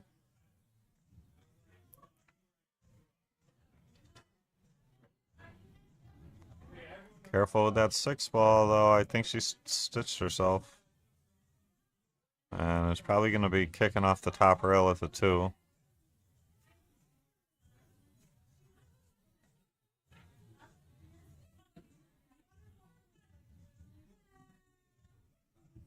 Looks like she's going to jump and try to pocket the 2. This is call shot, call safe 10 ball.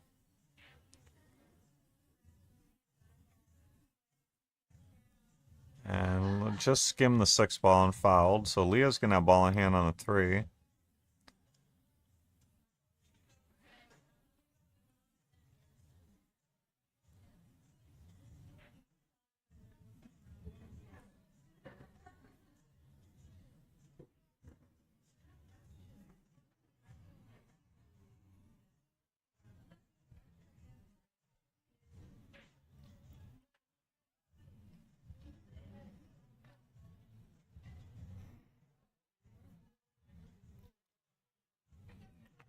So if this clears the 6 ball, which it did, I wouldn't be surprised to see Leah shoot the 4-10 combo here. The 4 may pass the 10, but I'm not sure if it does. Oh, it did. So she tried to pocket the 4 and try to run out, which I don't blame her. The ball's laid pretty open. She left a thin cut in the top right, but it's pretty thin. And you got to go back and forth, not scratch, not hit any balls. It's not easy. Oh, hit it very well, but ran into the 6 ball.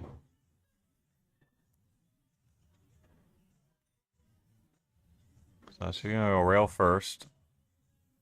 Maybe even call the 5 in the bottom left corner. A little bit wide. So now Leah's going to have ball in hand.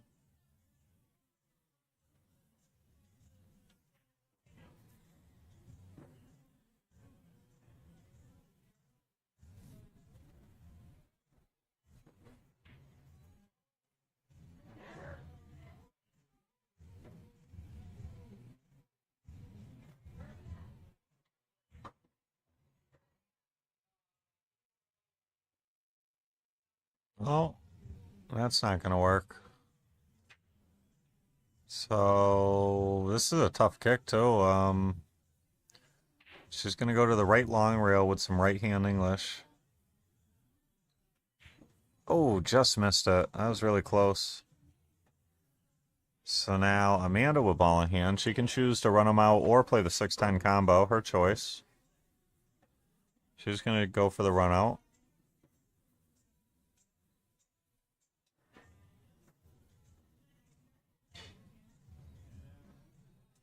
Nice little draw stroke there. Now, it looks like she's going to run into the 8 ball, so got to be careful here. Oh, she avoided the 8, but she hung the 7. She would have had a great look at the 8, too. So Leah with an opportunity.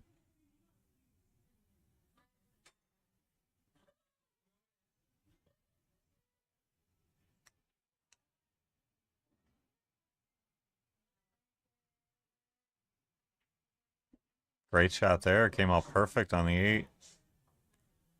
A little straight, but great look at it.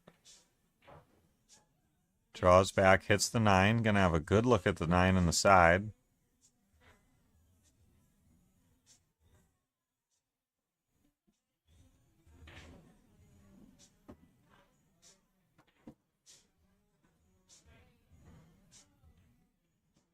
And gets that done very well. Has a great duck here at the on the 10. Looks like Leah's going to strike first. Sure does.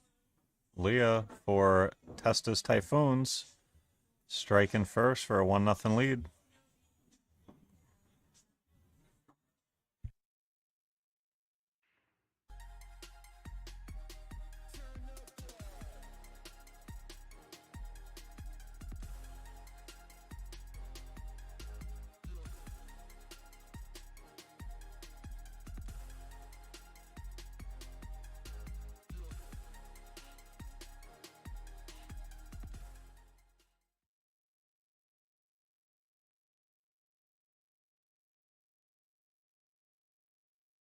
So, I think sideline reporter is forgetting a score keep. I'm just going to go make sure that is working and remind him real quick. I'll be right back.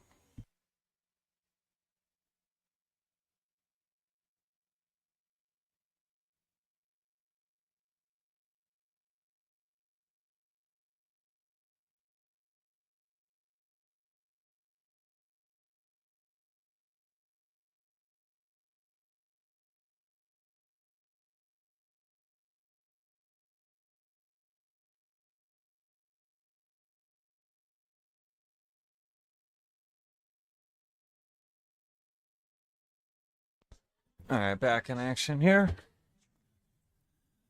And, didn't see what happened, but I saw Leah did something. So Amanda's up at the table here. Trailing 1-0.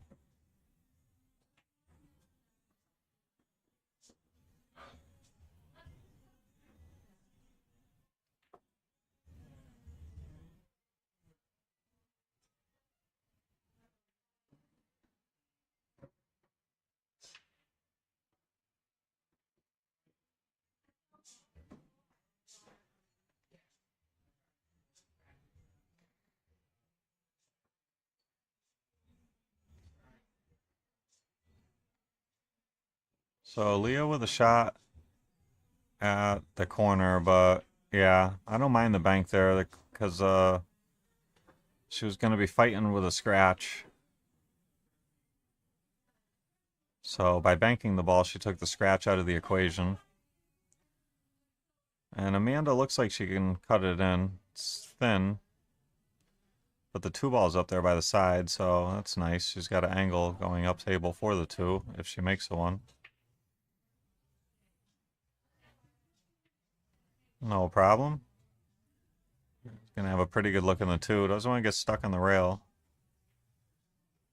She can roll this in or go to the bottom rail and back up.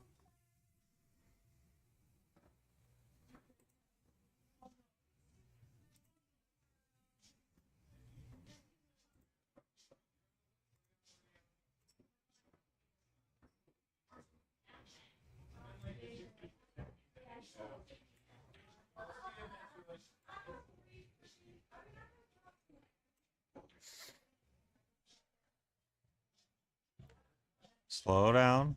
Okay, she's all right. She's got the 4 on the bottom right. It's going to be tricky to get a good look on the 5 from here, though. That's 7. It looks like if she goes forward, she runs into the 7. Could even flirt with the bottom left corner. Look at this stroke. Bottom right. That was a beautiful stroke.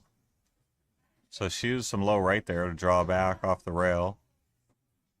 That was a great shot.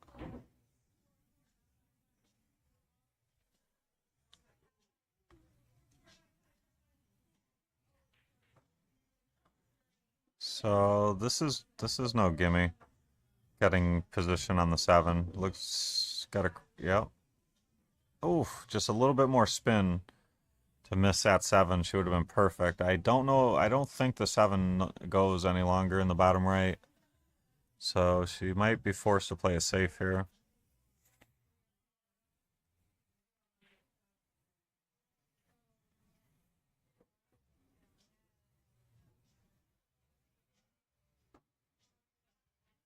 Yep. So nothing wrong with that. Can't play the 7 in the corner. Can't. I don't think Leah's gonna be able to play it on the side. So did her job there. Leah could try to just shoot the 7 up here and have it land up there and keep the cue ball by the side pocket type of thing. It's a little touchy though.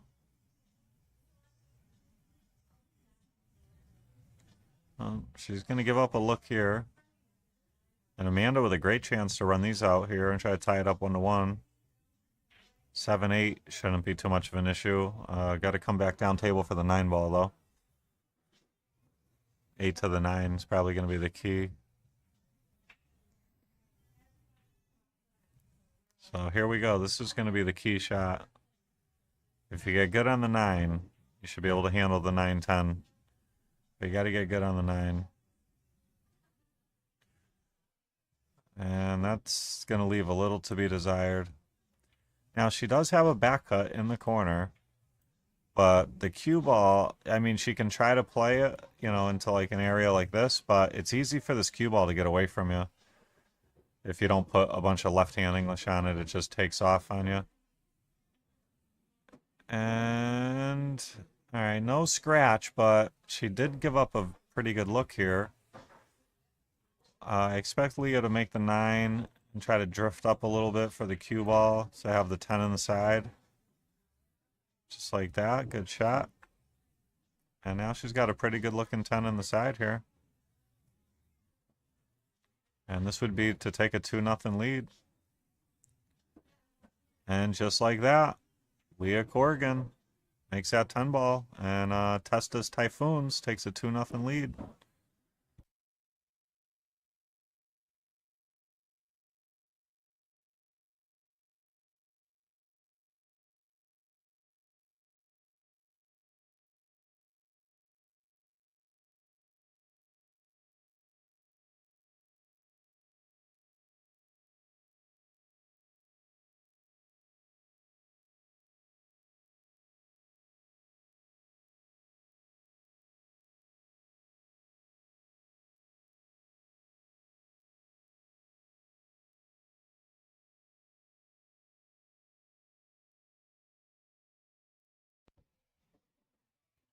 Okay, Amanda to break.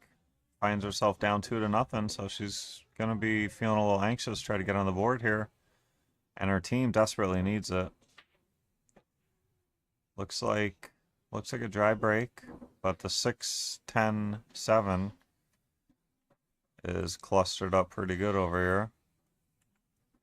I wonder if the 8-ball's blocking the 6-10-7 combo in the top right, so that's gonna have to get broken up at some point. And not much Leah can do here, straight in on the 1. I mean, the cue ball was going to be stuck up table with no good look at the 2. And now Amanda has to deal with it, but she doesn't really have much either. She could try banking it to the bottom left, but cue ball stays up table, doesn't really provide much of a shot next. Might even get stuck behind the 4. I think she played all safe behind the 4. And might have given up a window. It's pretty close. Yeah, I think Leah can pocket this 1 ball. I don't know if the 2 passes the 9 in the bottom right. I think she was trying to fall down for the 2 on the side, but she found the pocket. Now, if I'm Amanda here, I think I would try to 3-foul Leah because the 6-10-7 is just a nightmare. I think I would shoot the 2. I would put the cue ball like here and shoot the 2 up here and drift forward with the cue ball here and leave object ball up table, cue ball behind the 6. Oh boy, not what she intended there. So Leah's going to have ball in hand. Both players on 1 foul.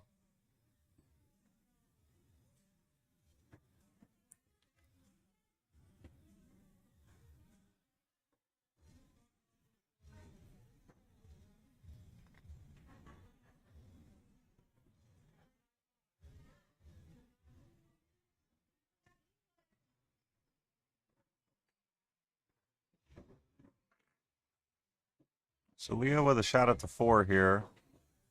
But options are going to start getting slimmer and slimmer. So she's going to be able to pocket the 5, but she's going to have to come up with a strategy to play safe on the 6.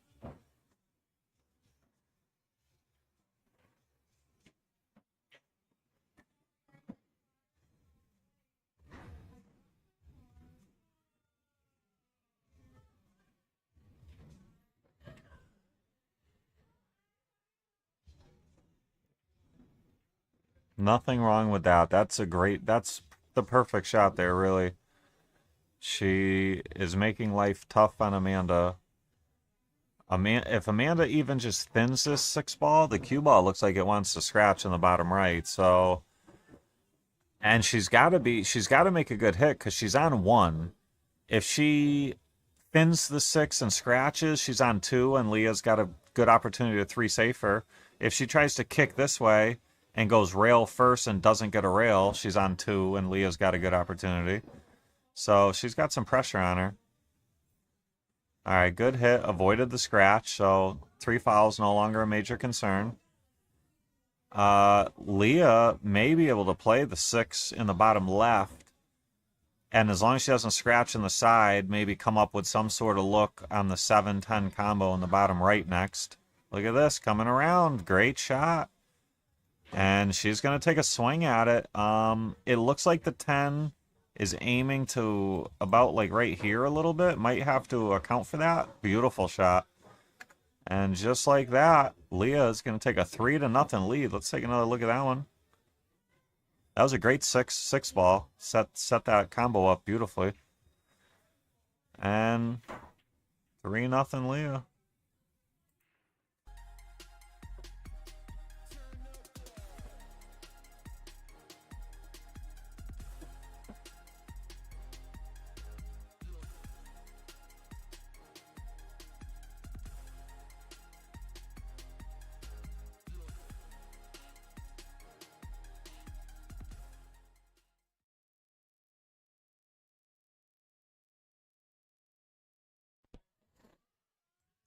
Okay, Leah, to break.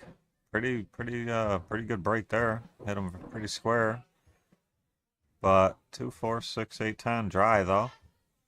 And I believe Amanda can pocket this one. Maybe not. It's a little deceiving. 2-ball might be blocking it.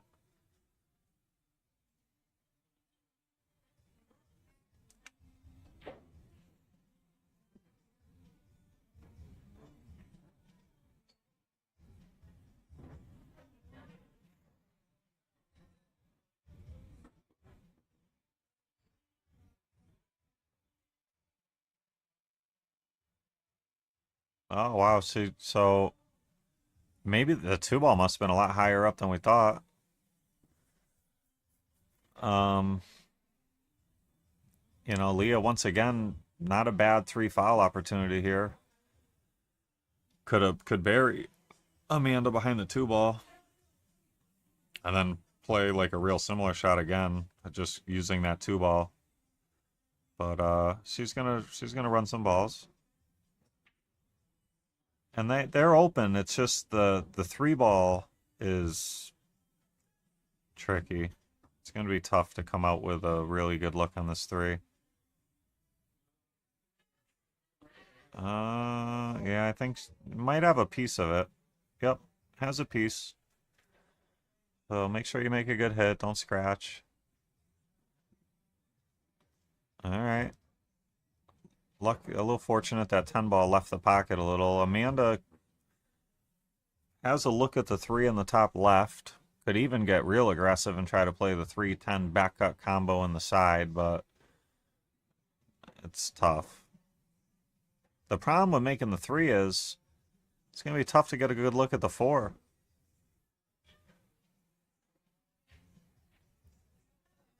Oh, beautiful. She's got a great draw stroke.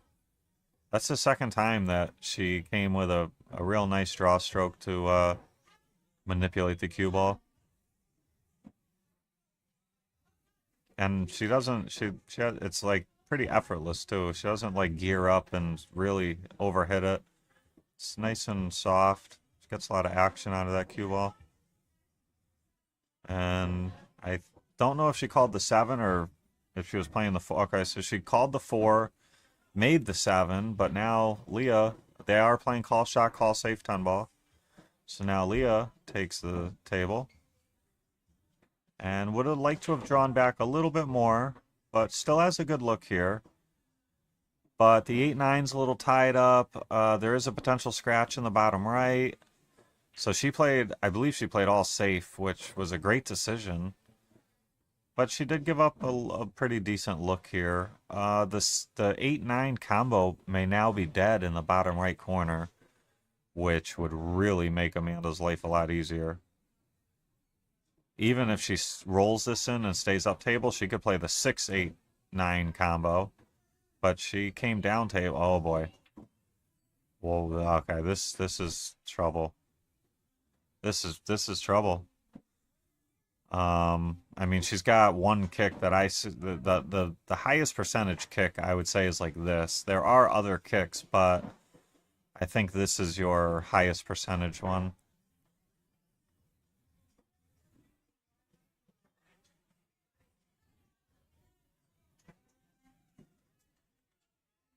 So she's going 2 rails out of the top left. Beautiful hit. She might have called the 9 too. I don't know if she did or not. but it was a beautiful hit. She did call the 9. Looks like she's still at the table. Beautiful, beautiful shot. Oh, maybe, not sure. Shot clock's running too. But it's 70 seconds. I never seen it that long. They might have had or maybe extend, I don't know. But it does look like she called the 9. She's still at the table, and she's got a beautiful look at the 6 here. It's definitely missable. But if she makes it, should have a nice reward on the 8. Ah, just missed it. And yeah, she would have had a good look at the 8. And Leah with a great opportunity here to take a 4-0 lead. Got to be a little cautious here. Okay, that'll work. So now you just pocket the 8 and you have a great look at the 10 in the side. It's pretty natural. A little bit of follow. But definitely a missable shot. This 8 ball is not a gimme by any means. This is a very tough shot. Yeah, that was no gimme. And she's going to leave Amanda tough. She left her on the end rail. Pretty, not frozen, but very close to the end rail. Amanda has a look at the top right corner. Cue ball could end up a little funny. She'll most likely have a pretty good look at the bottom left corner, but if she hits it too soft, she might not. Oh, she had a beautiful, beautiful shot. Nice confident stroke. Didn't baby it. That was a great shot. And now she's got a very good look at the 10. She's got to keep her nerves together. Try to get on the board here. Start her comeback. Oh. Little firm there. And made her rattle it. And now Leah. Great opportunity to go up 4-0. But same as Amanda. Got to keep her nerves together. Pocket the ball. It is a little easier with a 3-0 lead, that's for sure. But she gets the job done. And she takes a commanding 4-0 lead.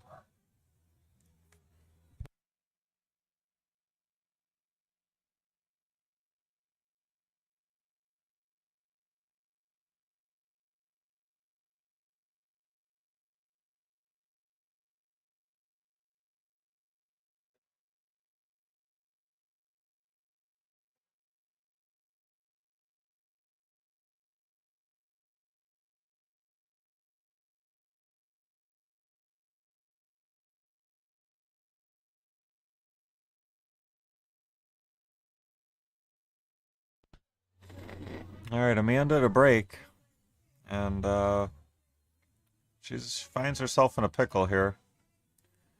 Great break, though. Tell you that. Made 3 balls. 3, 6, 8. Made 2 balls. But I don't think she's got to look at the 1. I think the 5 ball's blocking the bottom left. So she's going to have to play it safe. You know, I'll tell you, if you pay attention, every rack, there's a problem right here. I don't know what's going on with that, but there's been a problem ball there, like every rack. Must be the magnets. Oh, look at that shot. Oh my gosh, that was a great combo. You know how hard this shot is? What a great shot this is. Well controlled. Nice shot. And she made the 1 ball after that. Now she's got a great look at the 2, but this 3 ball is, she's going to have to go into it and try to manufacture something. And she does have a nice angle to do so. Oh, came a little bit far down though. She stitched herself here. So, back to the kicking game. She can't do her 2-railer like she did before. I think the 4 ball by the spot is blocking that. So, looks like this is about all she's got. A great shot. And pretty good leave. Left Leah very tough. Now, Leah really just has to focus on pocketing the 3 in the bottom right. I don't think the scratch is on in the corner. I think if you do pocket the 3, your cue ball is going to come probably like right around here and then naturally come up somewhere in this general area for the 4 ball in the same pocket next. It's probably what we're looking at here. Maybe it even goes by that first diamond, like right here. Yeah. Oh, she played. She either missed it poorly or just played all safe. I'm not sure. But regardless, she left Amanda super tough. Yeah, I mean this is no bargain here. You can try to just bank it up table and try to leave your cue ball down table. Yeah, just like that, basically. And it looks like she sold out a shot on the side. She hasn't been getting away with many misses or safeties. When Leah has a shot at an opportunity at the table, she's been having some pretty good looks, and she's been making the best of them as well. So, well, I might have jinxed her on that one. So now Amanda gets a good look. It's been a while since she had a real good look here, and this is a good one. So she's got the 3 ready to go. And then I like pretty much just staying there for the 4 in the bottom left pocket next. Oh, she loves that draw stroke because she's very good at it. But she overdrew that one. And I know what she was trying to do. She wanted to draw to here. The problem with staying here, like I recommended, was if you make the 4 here, you have to deal with running into the 8 ball with the cue ball. So she wanted to draw on this side so she could pocket it here and like come out like this and not have to deal with running into that 8 ball. She just overdrew it a little bit.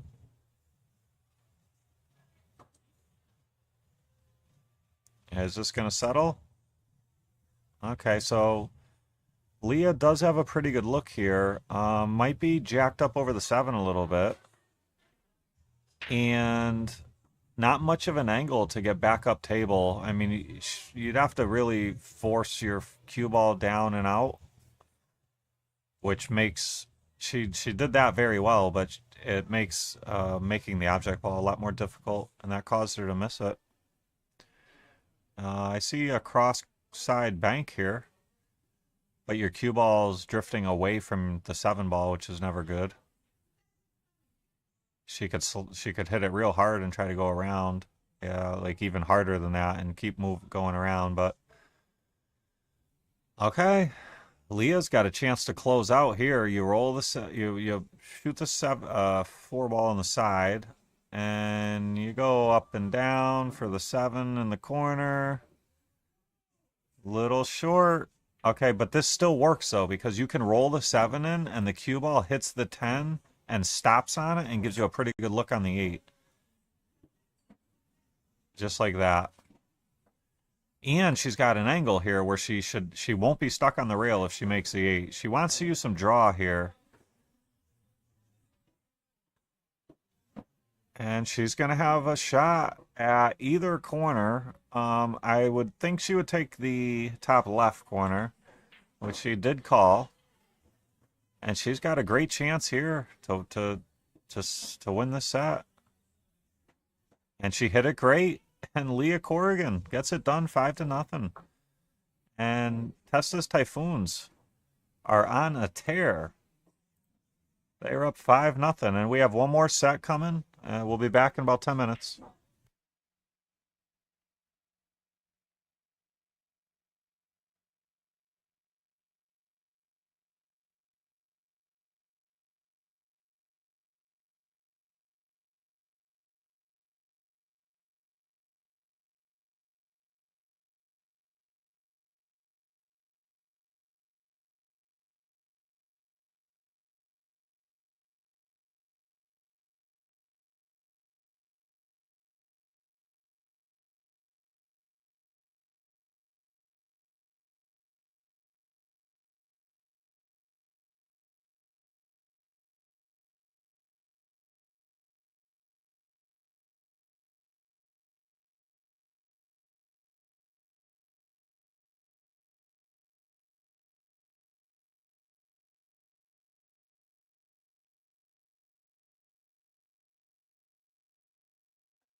Alright guys, players are making their ways to the table.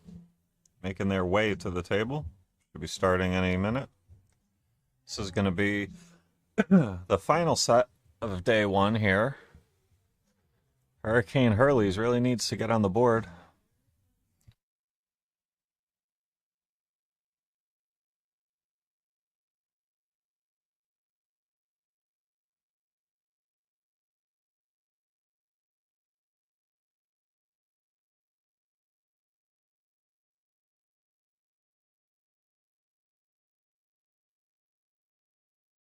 Alright, here we go. We have Diana lagging for Testas Typhoons and Jocelyn lagging for Hurricane Hurleys. Looks like Diana's going to win the lag.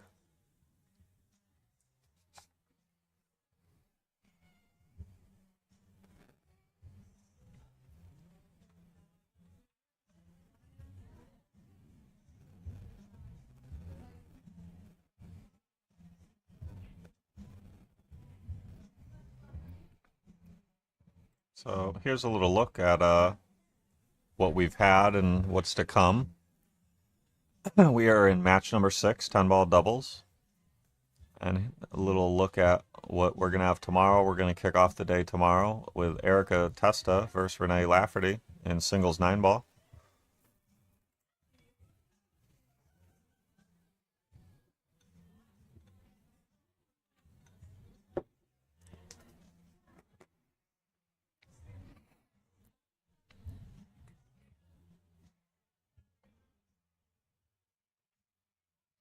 Looks like maybe some final adjustments here.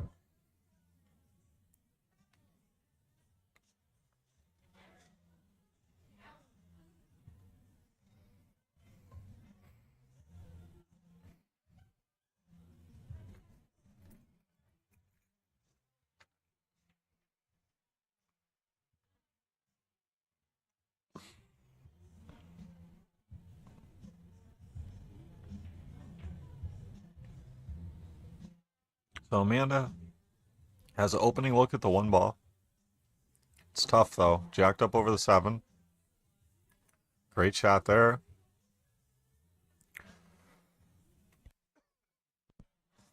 Left Jocelyn pretty thin on the 2, and it's going to be a long stretch.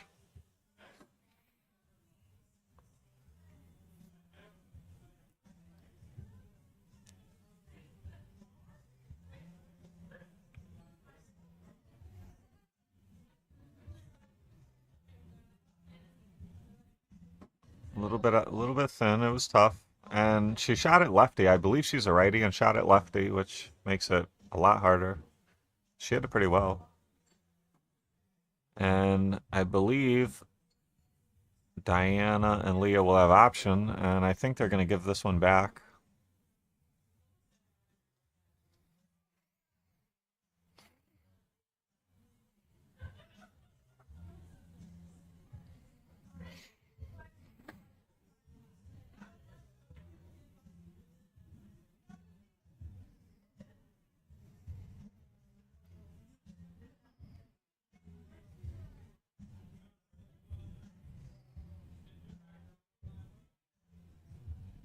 Oh, that was a great attempt, but just missed it.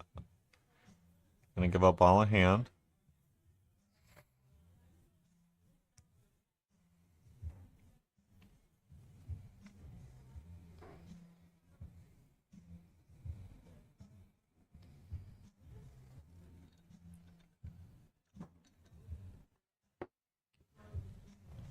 And Leah's gonna have a decent look at the 3 here.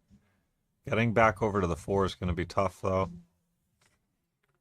It's hard to make it and get over, yeah.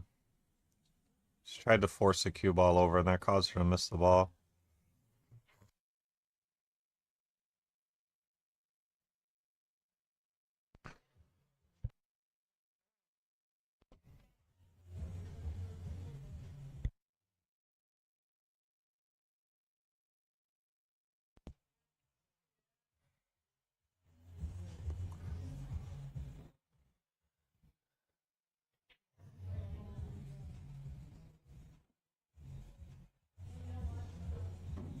A good shot there. So use some inside English to get around that 8-ball. And Amanda's going to have a good look at the 4. She'd like to use some low right and draw back a little bit for the 5 in the same pocket next. Got to be careful. Don't want to overhit this one. Hit it really well. Great shot. But this 5 to the 6 is not going to be easy. She can try to stun out and try to stay below the 10 ball, like where she's pointing at now. But it's not easy. It's touchy.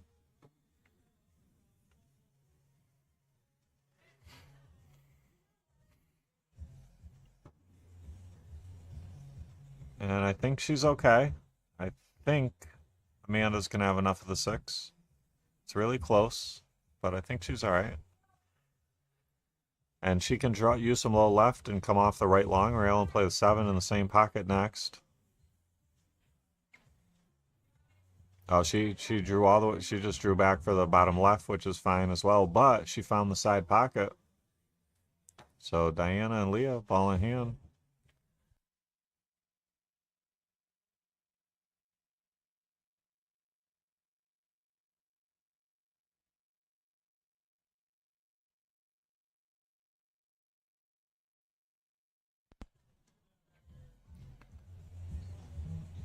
So, I don't know. Does that 7 go on the side? That might have been a mistake that they didn't look at. Yeah, I think it was. I think Diane assumed it went in the side, and I don't think it does. And I think Leah's going to have to play the 7-10 combo now.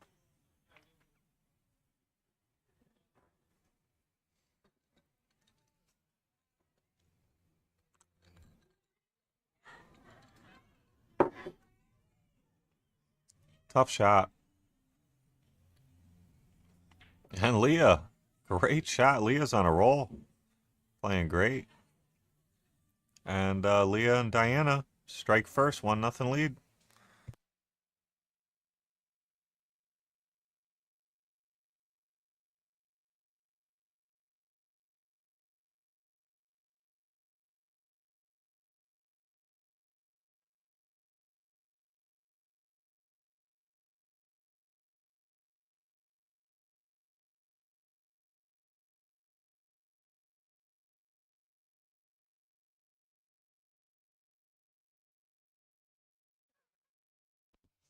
Okay, Jocelyn to break.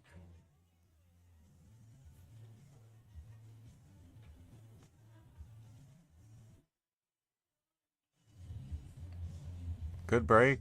Hit him square. Is that 5 ball going to get there? No, it hung up. And I think it's a dry break. Yep, dry break. Looks like Diane can spin this 1 ball in the top right. Yep. And Leah's going to have a pretty good look at the 2. Probably going to have to come out to around the 10 ball area to play the 3-5 combo next. I don't see many other options than that. So I think you just roll this one in delicately. Maybe put some left-hand English on it. Okay, well done. Got around the 10. Now you softly roll this 3-5 combo in. And keep the 3 ball by the pocket. Great shot.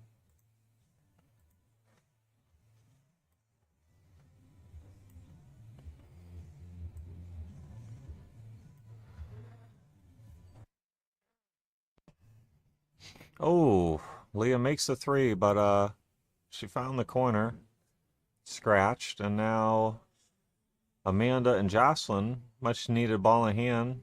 Really got to get things going here quick. I mean, they're only down 1-0, but sets-wise, being down 5-0 is not a place they wanted to find themselves in, that's for sure.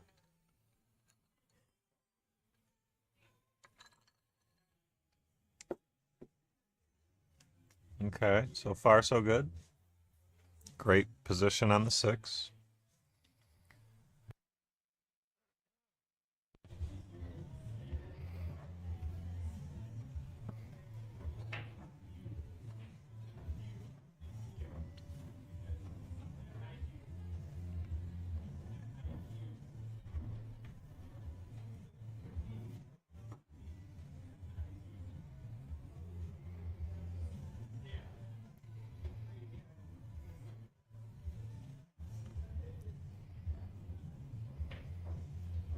All right. I believe Amanda has enough to back cut this in the bottom left corner.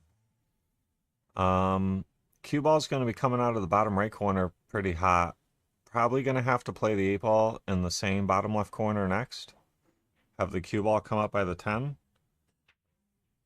Great shot. Look at the touch. Great shot. Well done. Now, I think Jocelyn has an angle going this way. So you draw over to around here to play the 9 in the same pocket that you're going to play the 8-ball in next. She might be, if she's straight, she can just stop, but I think she's got a little angle. Oh, yeah, she did. And she left a look at the 9. Would have liked to have left a little bit easier of a look, but still very makeable. Now, you do have to worry about a scratch cross-side. That is in play. And no scratch, but missed the ball. It wasn't a hanger. And it looks like also left a pretty good-looking shot on the 9. So I expect Diane to make the 9 and try to use the rail and either come out on this side of the 10 or try to draw up table more for the 10. Oh, she was almost dead straight. I thought she had much more angle. Yeah, this is a very, very tough shot. You have to shoot it to the corner, the top right corner. And you just you just focus on making the ball. There's no scratch. As long as you use follow. And you just got to focus on trying to make the ball. It's a very tough shot. Oh, she hit it great, but not good enough. But she hit that really good. And Jocelyn's going to clean this one up. And that's going to bring us to 1-1.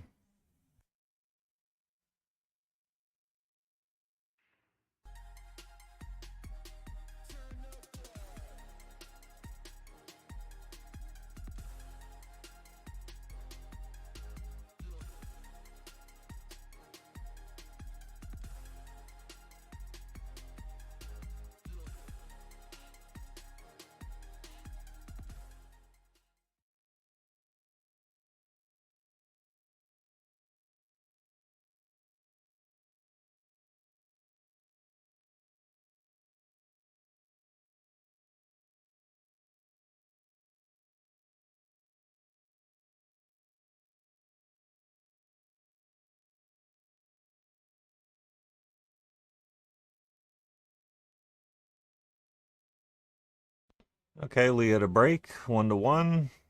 7-ball. Yep, 7-ball in the corner. No shot on the 1 though. Looking, I think we're going to see a push here.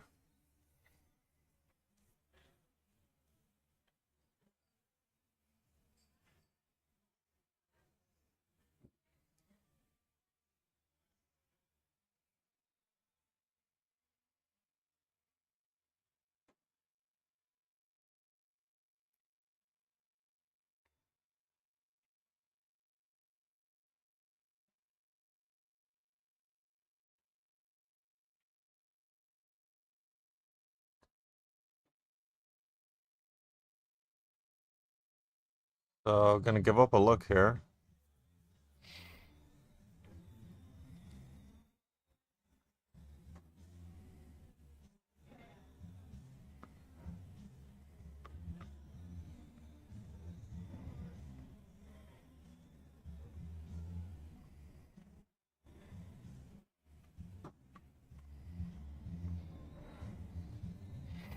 Oh, might have overrolled this. Yep. And I don't think she's going to be able to play it in the corner because of the scratch in the side. So I think we're going to see a bank in the top left corner or a safety attempt.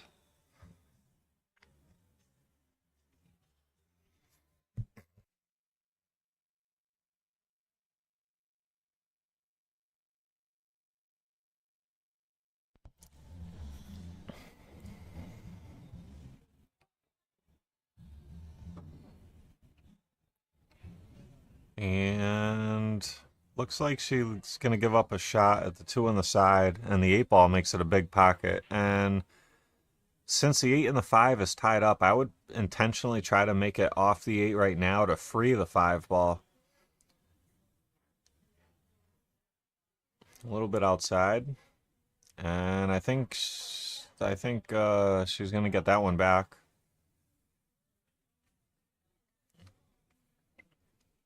It says call shot, call safe 10 ball. So if you call a ball and miss it, they have the option to give it back. So they did give it back, and now our partner Diana is going to shoot.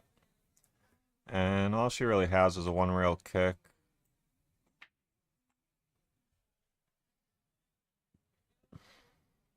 Makes a good hit. And definitely gave up a piece, but maybe enough to pocket it in the bottom right corner. Not sure.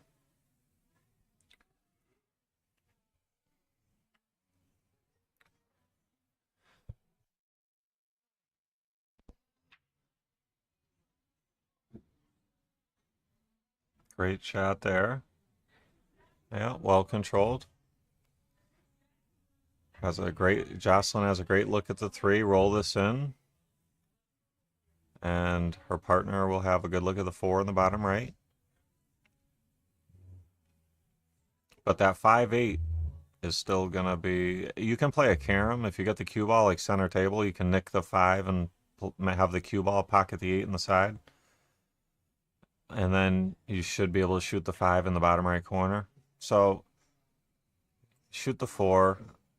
Try to come back anywhere around here, because then you thin the 5, play the 8 with the cue ball. The 8 goes in the side. The cue ball comes like up here. The 5 stays right around here, and then you shoot it in the bottom right corner. That's the move, chat. That's what you do. But it's easier said than done. And she missed the 4, and now Leah and Diana are going to have the same plan of attack, I would assume. I think she was looking to see if the 8 ball was wired to the corner, but I don't think it is. It might still be a makeable 5-8 combo in the top right, but I think yes, this is the right path in my opinion. Now the key here is you want to put a little left on this to throw the cue ball up table to create some separation. You don't want to get stuck on top of the 5. Good shot. Good shot. So now she could pick her either corner. She would probably be better off picking this corner and trying to drag the cue ball out to like here to leave the 6 in the top left. She looks like she's taking the back cut. And had she made it, she would have left her partner a great shot. So just missed it.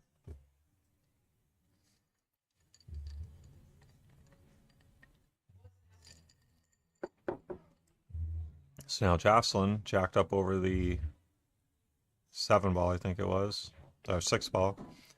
Made that shot a lot tougher.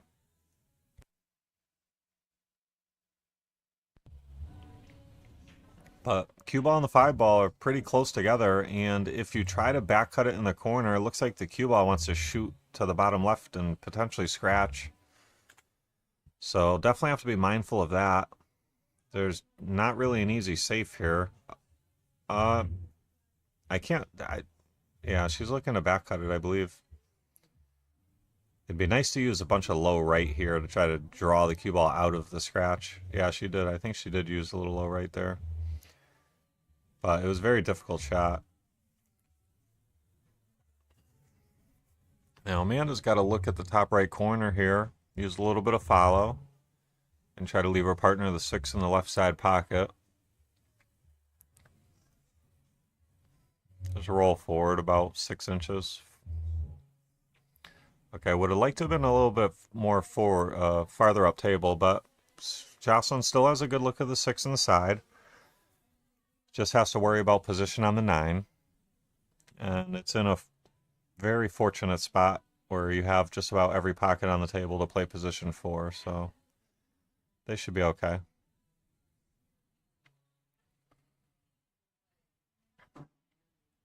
Yep, good shot. And it looks like she's going to have a good look at the... As long as the 9 passes the 10, looks like she's going to have a good look in the corner. She can just make it and pretty much leave the cue ball there. Jocelyn can shoot the 10 in the same pocket. She might only have a half a pocket the way she's looking, so this might be a little tougher than she was hoping for.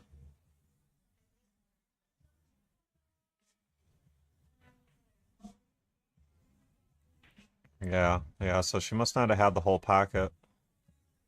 But not a bad miss. Didn't really leave much here.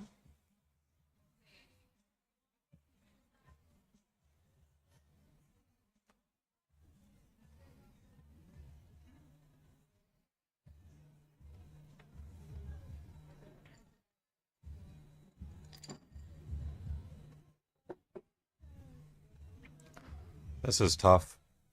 And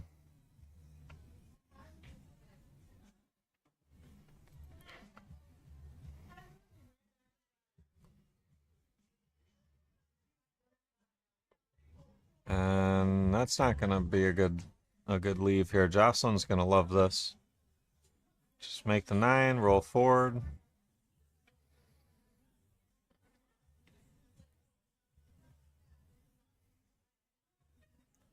Yep, good shot. And Amanda's gonna pocket this 10 ball, take a 2-1 lead. Just like that.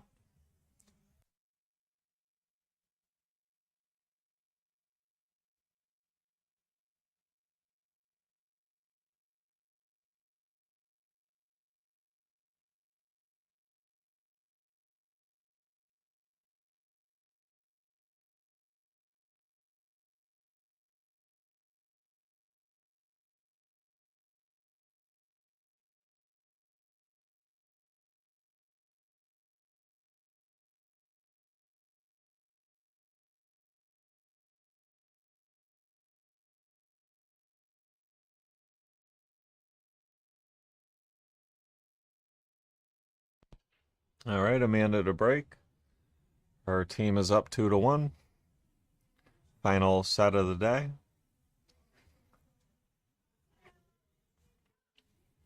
Nice break, makes a ball, maybe 2. I don't know if the 7 ball fell. It did. So 2 balls. I don't know if Jocelyn has a shot at the 1 in the bottom right corner here. I don't think she has enough of the 1. She's going to have to try to look for a safety of some sort. Maybe behind the 3. But it's touchy.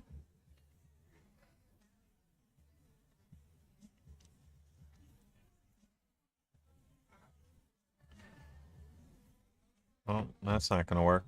She did give up a shot on the 1.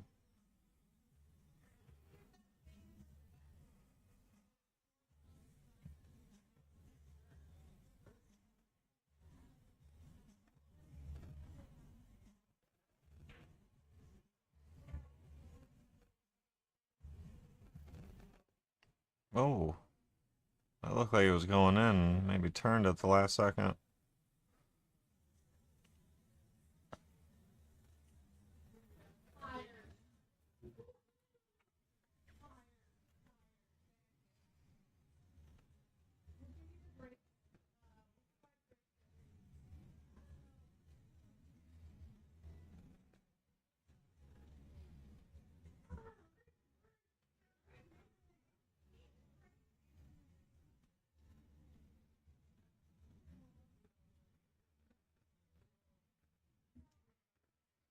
So Jocelyn with a good look here on the 2, but very difficult to get back down for the 3.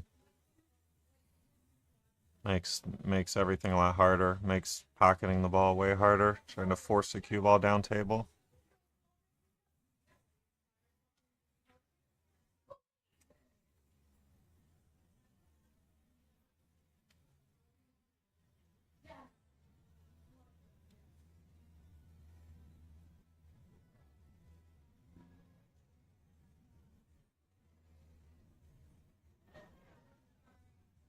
Great shot there. Hit that very well. Now you play the 3-10 carom. Use a little bit of draw or some low right. and you draw off the 3 ball into the 10, and you push the 10 to the corner. It's tough, but I think she can handle it. Great shot. Great shot. And that's going to tie us up 2-2.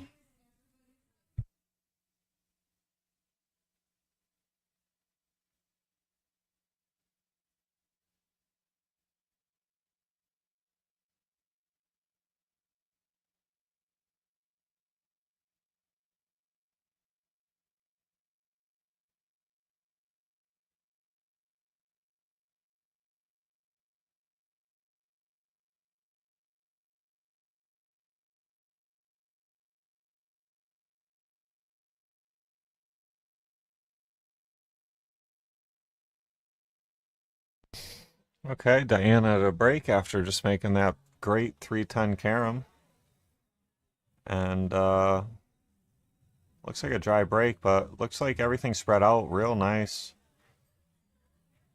It looks like the 6 ball does pass the 8, I believe, in the bottom left corner. So looks like all the balls lay pretty good here. And beautiful opening 1 ball by Amanda. And she left Jocelyn great look on the 2.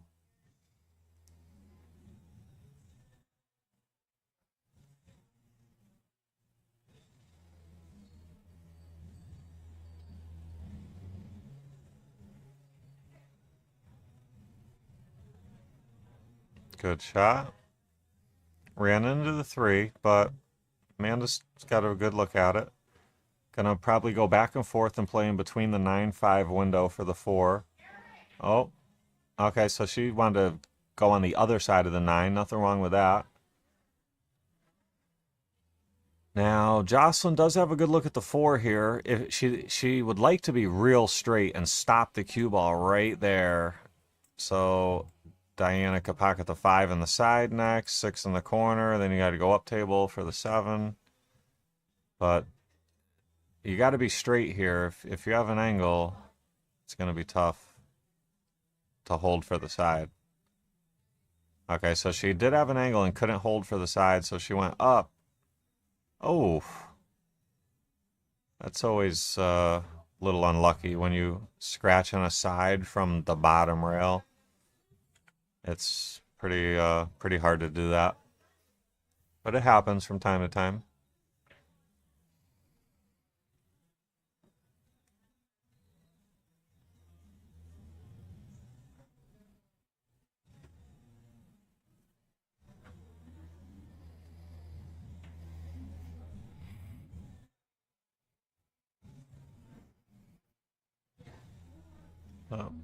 Leah with a little mistake there, but the 5-9 tied up, so might get away with it.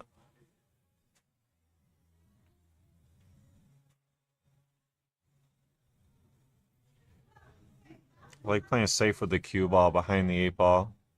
Have your cue ball go like this and try to get behind the 8. She was trying to bank the object ball back down there and came up a little short.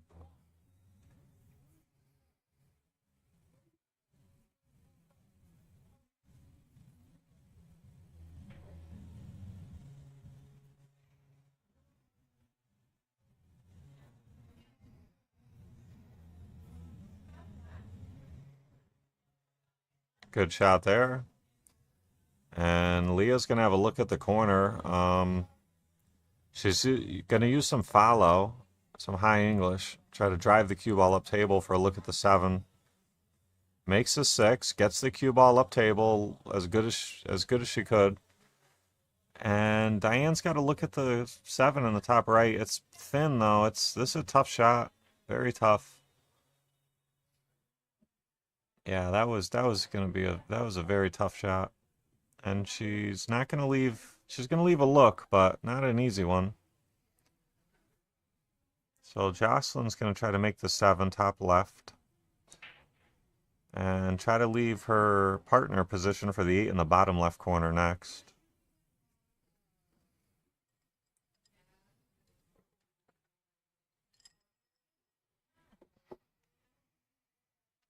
This is a very tough shot.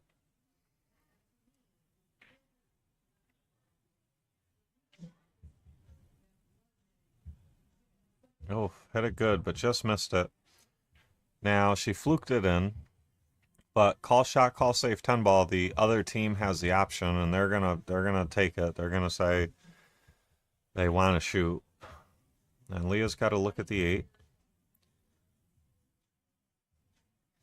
Makes the 8. And, yep, this could work. A little close to the rail, but it's a pretty good look in the corner.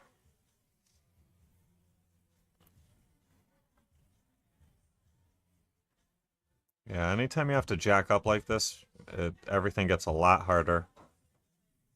By, like, a lot harder. Yeah, see that? If she was level, she'll make that just about every time, but as soon as you jack up, changes everything. A 98% goes down to like 72% real quick.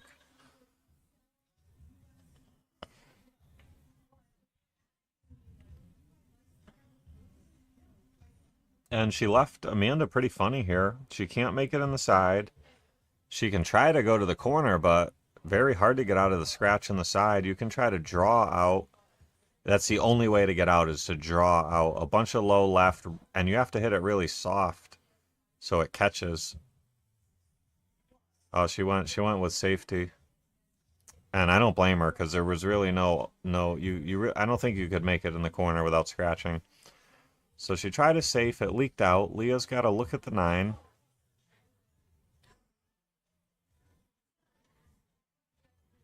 Oh, a little bit outside. And Jocelyn's got a really good look here. Looks like she can just roll the 9 in the side, go forward through it a little bit, and her partner will have a good look at the 10 in the bottom right. And that'll be to take a 3-2 lead and try to get her team on the board. Much needed point. Yep, no problem. And Amanda's going to have a good look here at this 10 ball. Just take your time.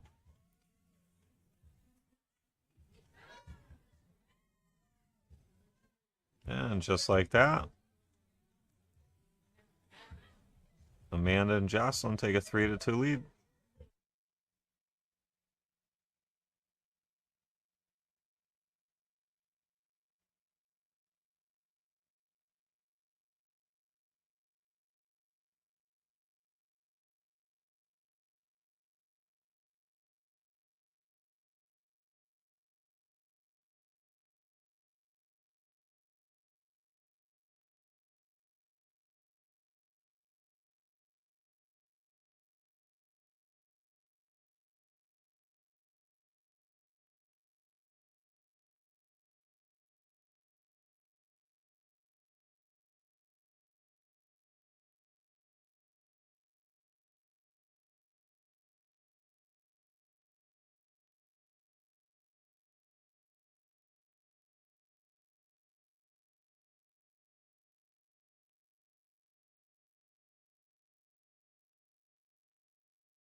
All right. I believe one of the players just used the bathroom real quick, and we're back in action. And Jocelyn to break. And her team is up 3-2, but they are down 5-0 in sets. So they really need this set. And so far, so good. They're in the driver's seat. But dry break. And I think we're going to see a safety here.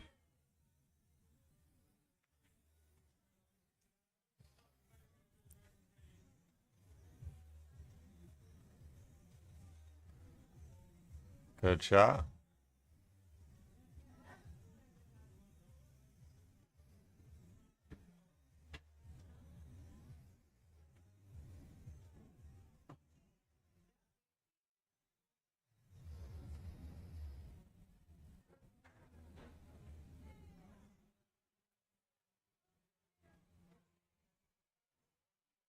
Well, it looks like Amanda's jumping. Great shot. Great shot. Let's take another look at that one.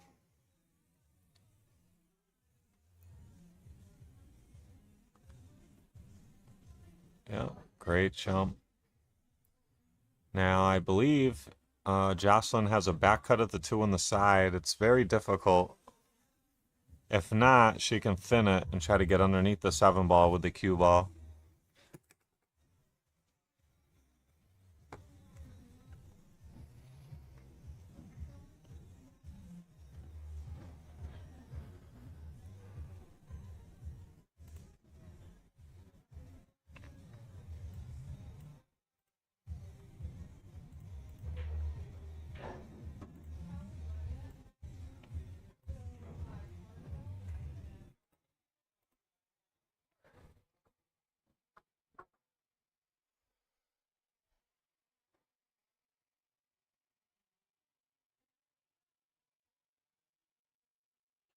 So this is tough. Jacked up. And I don't know if she left enough so the 2 ball could be made in the bottom left. It's really close. I think she left an edge, but I don't know if she left enough to pocket the ball. If not, Amanda could kick off the bottom rail for sure. Yeah, it looks like she's kicking. And as long as she called safe, that's a beautiful shot.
So she called the cross corner bank. Uh-oh, uh-oh. Found the drink.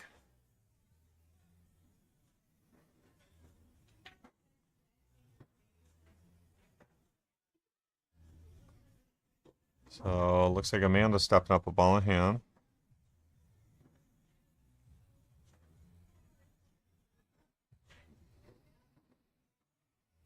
And looks like she might play for a 3 foul attempt here. It looks like she's playing safe behind the 10. Yep, sure is. Good shot. This is going to be a tough kick. I don't know if, who's kicking? Diane. I don't know if she can get to here. If that rail's cut off, super tough kick. Oh, she can get to that rail, and it's still a tough kick. It's not easy. And she, very good shot.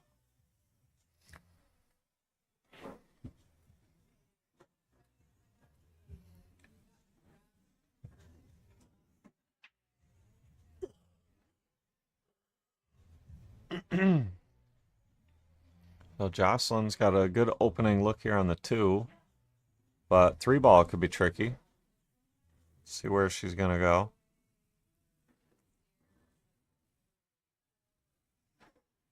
I guess the 3 ball goes in the bottom left past the 5, based on where she left the cue ball.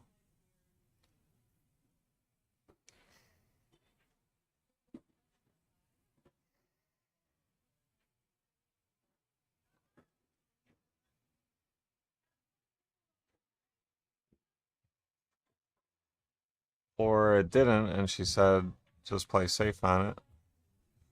But it leaked out. Now Leah can try to use some low left and hide behind the 7. Basically bank the 3 up table a little bit and try to squeeze the cue ball behind the 7. She could even thin the 3 and bring the cue ball up table behind the 6.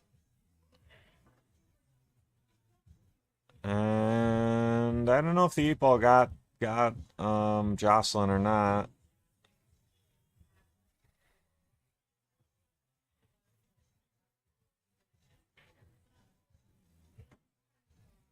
Yeah, I think she could pocket this ball, I think.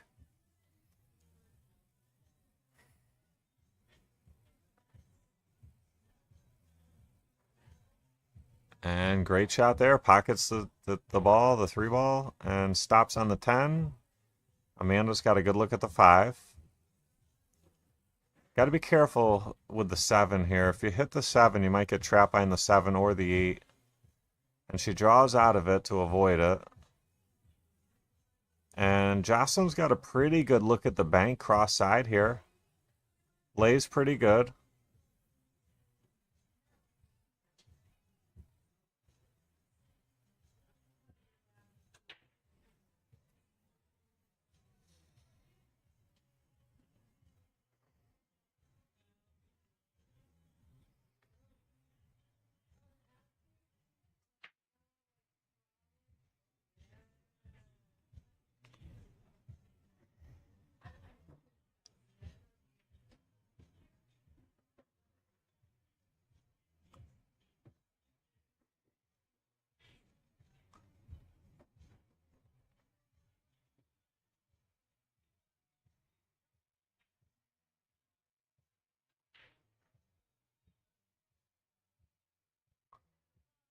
A lot of talking going on here. Just tell her to bank it in the hole. That's all you got to say. Come on, partner. You got this, bank. It looks like it lays pretty good, but the angles are definitely deceiving. Great shot. Very good. But still a lot of work to do. Amanda's going to have a pretty good look here on the 7. But it's no hanger, that's for sure. She has a really good draw stroke. I would use some low left if I was her. And draw in between the 9-10. Yeah, like that. She even overdrew it. And look at this, perfect for the corner. Great shot. Yeah, Jocelyn's got to love stepping up looking at this.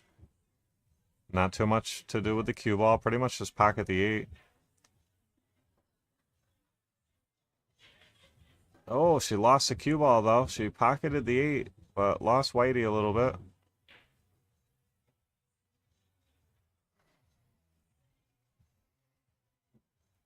And Amanda is going to bank it to the bottom left corner. The nice thing about this bank is the cue ball should go up table and provide Jocelyn with a shot at the 10. If she makes it. Because it is a very tough bank. And now, who is it? Diana stepping up. Gonna have a good look at the 9 here. Might have to just settle for the 10 in the top right corner. Yeah, this is not going to be easy. But Leah has been playing very well. And you have to shoot it. You don't really like to, but you have to. But very difficult shot. The cue ball being on the... Oh, look at this. She hit it. Hit it. Fantastic. Take another look at that one.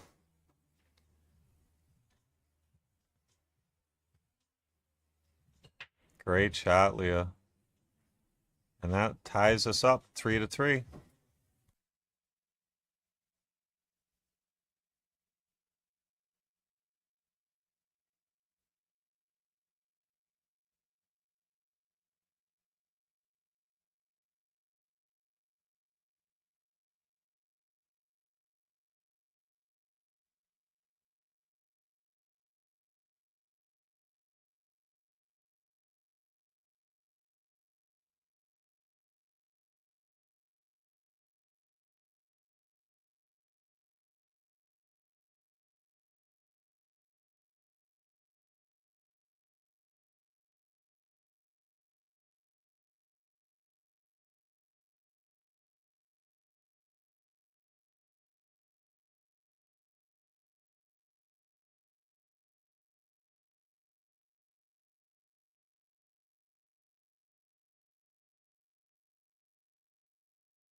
Alright, guys, I just had to step out for a quick second, but I'm back. And it looks like Amanda, oof, so it looks like she was trying to play safe down table with the cue ball, found the side. So, pretty important point here, guys. Hurricane Hurleys is down 5-0 in sets in a race to 7. And if they lose this one, they're down 6-0 going into day 2. That is not where you want to be. So, very important here. It's 3-3 in this set, race to 5. So we have a race to 2 here. Anybody could win a race to 2, that's for sure. So definitely important point to end the day.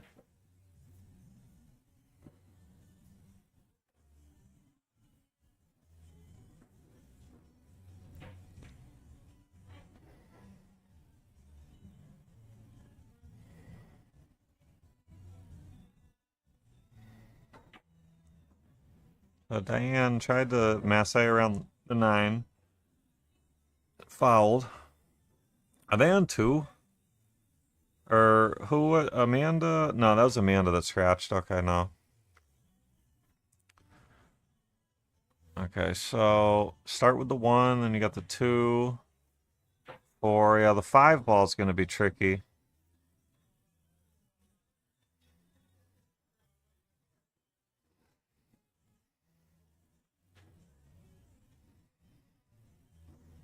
A lot of difficult patterns. The way the balls have been laying. Most of these racks have been real difficult. A lot of the times you'll see really easy outs where balls are just hanging all over the place, but there's been problems in all of these racks. There's always problems, it seems like. And that 5 ball is a problem. And even this 4 ball is kind of a problem from where she's at now. She could cut it, she could bank it. Neither one's easy. Neither one really gives you great shape position going towards the 5. I think she's going to try to bank it because that brings you towards the 5 a little bit better. She went with the cut. And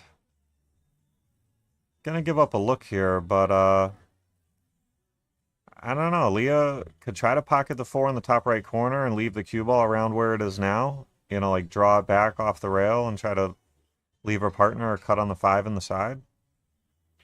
Yeah, basically just like that. It's about as much. That's about all you could ask for, really. The 5 ball just doesn't provide many options. You could bank it. You could cut it in the side, but difficult shot. Oh, hit it very well. Good shot, Diana.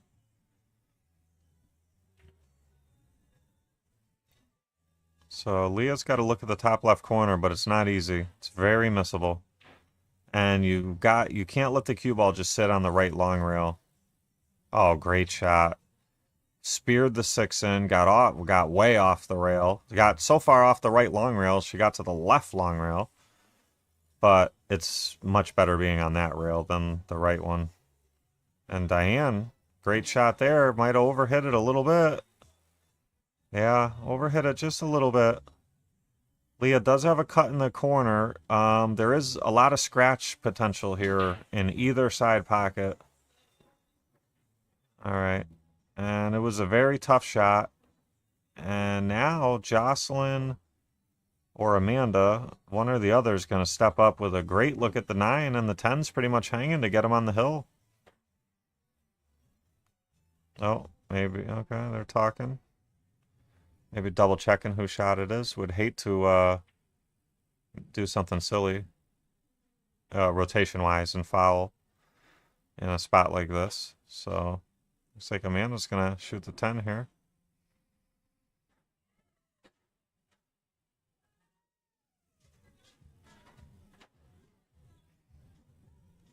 And just like that, they reach the hill 4-3.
All right, Amanda to break. Hit those really square. Makes a ball. Nah, no look at the 1 though.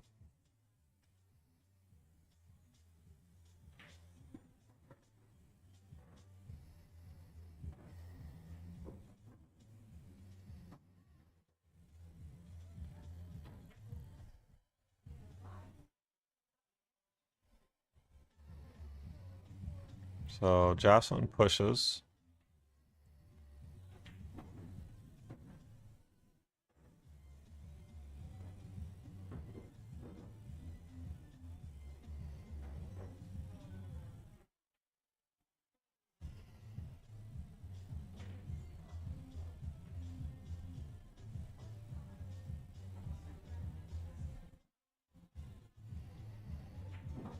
Diana went in on the bank, I don't blame her. And just missed it by a hair. Gave up a look. Amanda's going to step up with a nice look here.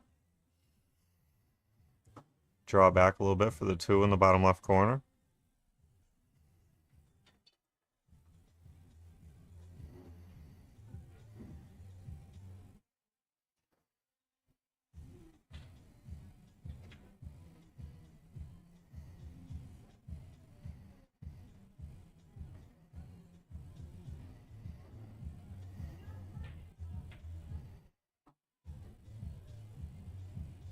And just misses the 2.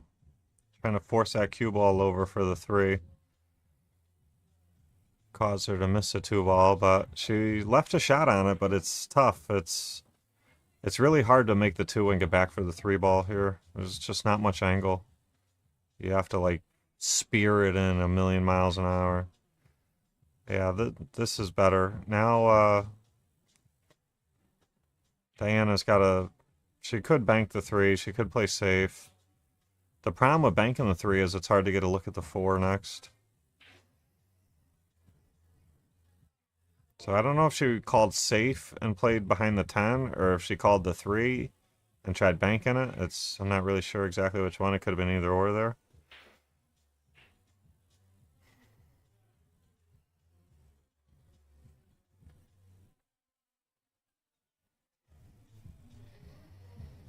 So Leah,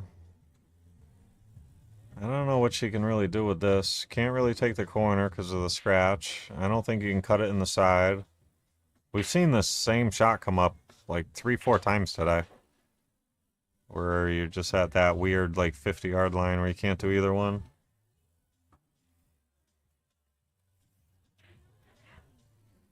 Yeah, that'll do. Just put it at the end rail there and not give up an easy shot. Nothing wrong with that.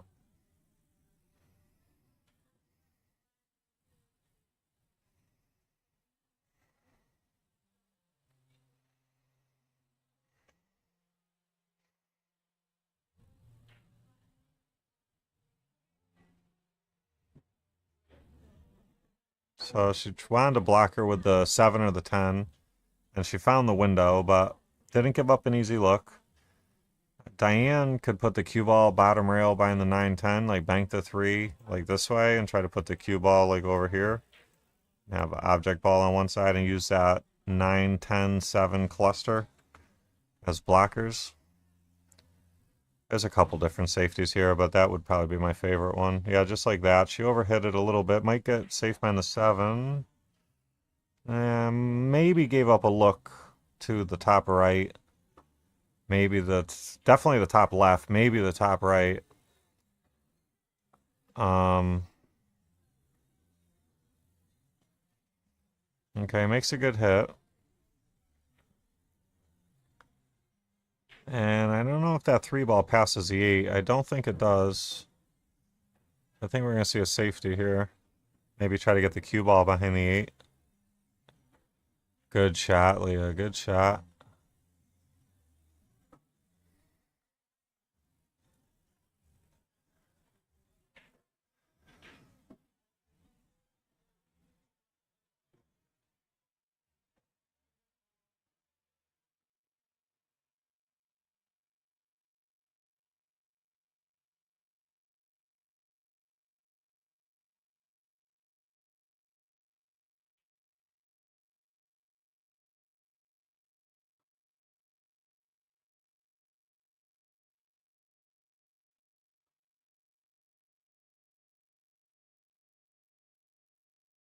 Oh, so Jocelyn tried to kick from behind it with a little bit of left-hand English.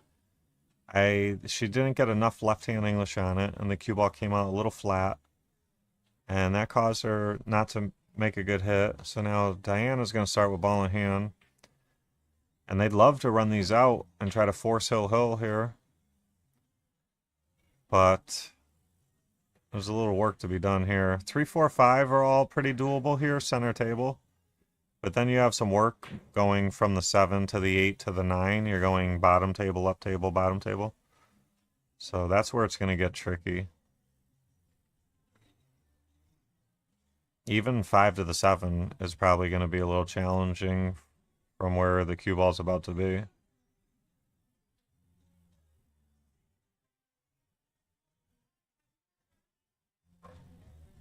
Yeah, so now the cue ball wants to go down table, which is a problem.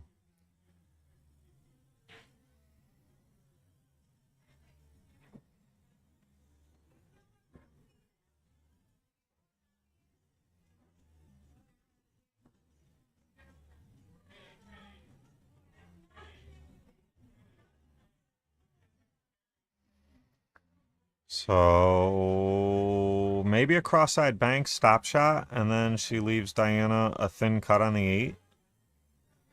I think the better shot is to play the cue ball safe behind the 9-10 and let the 7 bank however it goes, and just play all cue ball behind the 9-10. I wouldn't blame her if she chooses the bank on the side, though, because had she had made it, Diana has a pretty good look at the 8 in the top left, and the angle brings you back down for the 9, so I don't blame her there at all. But it was a tough shot, and she really didn't give up too much. She might be able to play this in the corner without scratching, but it's very difficult. And this is a tough leave, too. This is double tough. You can shoot the 7 in the bottom right, our bottom right. But tough to get that cue ball in a good spot for the 8.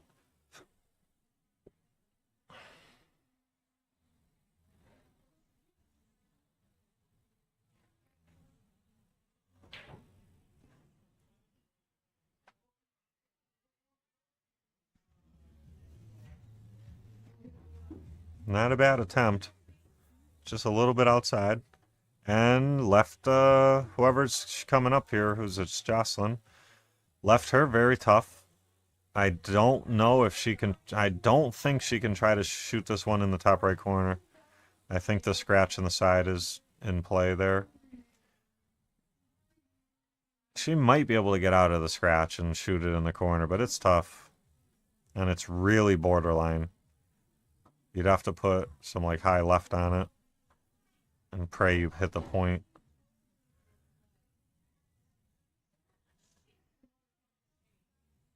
Oh, that was a great attempt. She just hit the point, just got out of the scratch, but just barely missed the 7. And great opportunity for Leah and Diana now. Try to run out and force it hill. A little straight on this 8 ball, though. Diana is going to have to use a bunch of high left, pocket the 8, and drive the cue ball up and way down into this area. Very tough. She could load up with low right and try to do this, but I think high left is a little bit easier personally. But she could do either one. She looks like she's going to use low... Oh, she might be dead straight. I might have the angle all wrong. Yeah, I had the angle all wrong. She was dead straight and had to try to draw back 2 feet and then 6 feet down table. That's double tough. So now, Amanda and Jocelyn, great opportunity to run out here and take a point and end the day on the winning side. End the day with a win. And you never know what can happen day 2. Momentum can change really fast. And they're not out of it yet, though. She got pretty straight on this 9. She might have to roll forward for the side or the corner.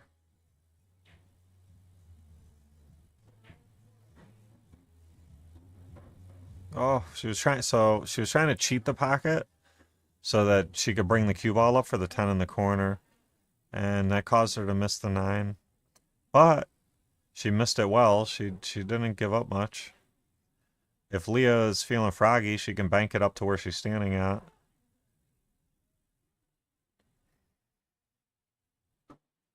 Yep, she's calling it.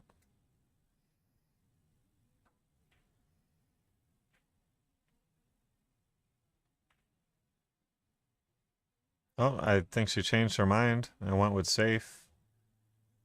I don't know if she got there. It's really close. If not, Amanda could probably jack up and swerve a little bit around the 10 or opt to bank it.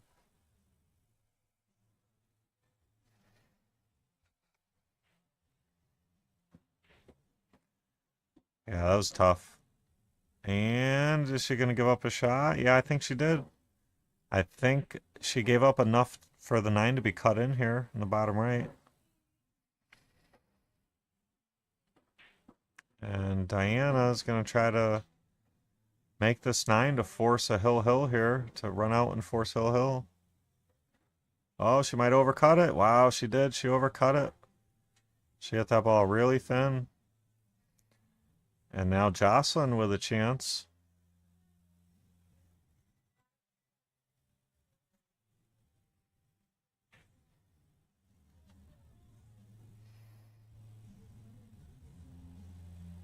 Great speed. Great speed. Great shot.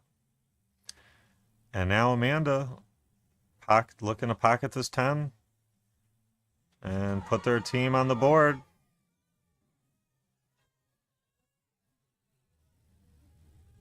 And just like that, Team Hurricane Hurleys on the board. And they really needed that point just in time.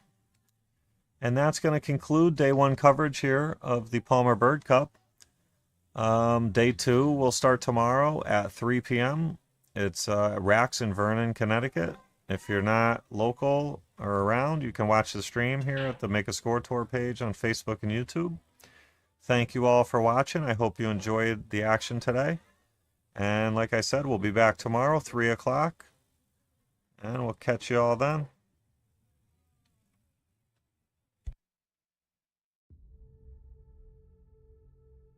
For many times I was laughed at and not believed in, but it was still a kid with a dream and a belief in himself. I feel I still have room to improve.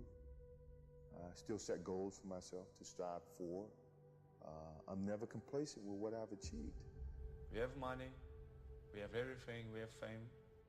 But the most important thing is the family. Keep your family healthy, good, and take care of your family, because this is the most important thing in the world. Failing to prepare was preparing to fail. The night before a game, I ate the same food. I went to bed at the same time. I got up, I ate the same breakfast. Some people call it superstition, but it's a routine. I went on the courts with just a ball and a racket and a hope. Because you might be actually not feeling great physically or mentally, you're drained, but the confidence somehow gets you through. And when you don't have confidence, that's then when you have to sort of trust all the hard work you've done, and you have to keep on working hard so success comes back. I make mistakes, but I strive every day to be a perfectionist. Set yourself a definite goal and work hard toward that goal, and don't let anything or anyone stop you in the process, no matter what it is.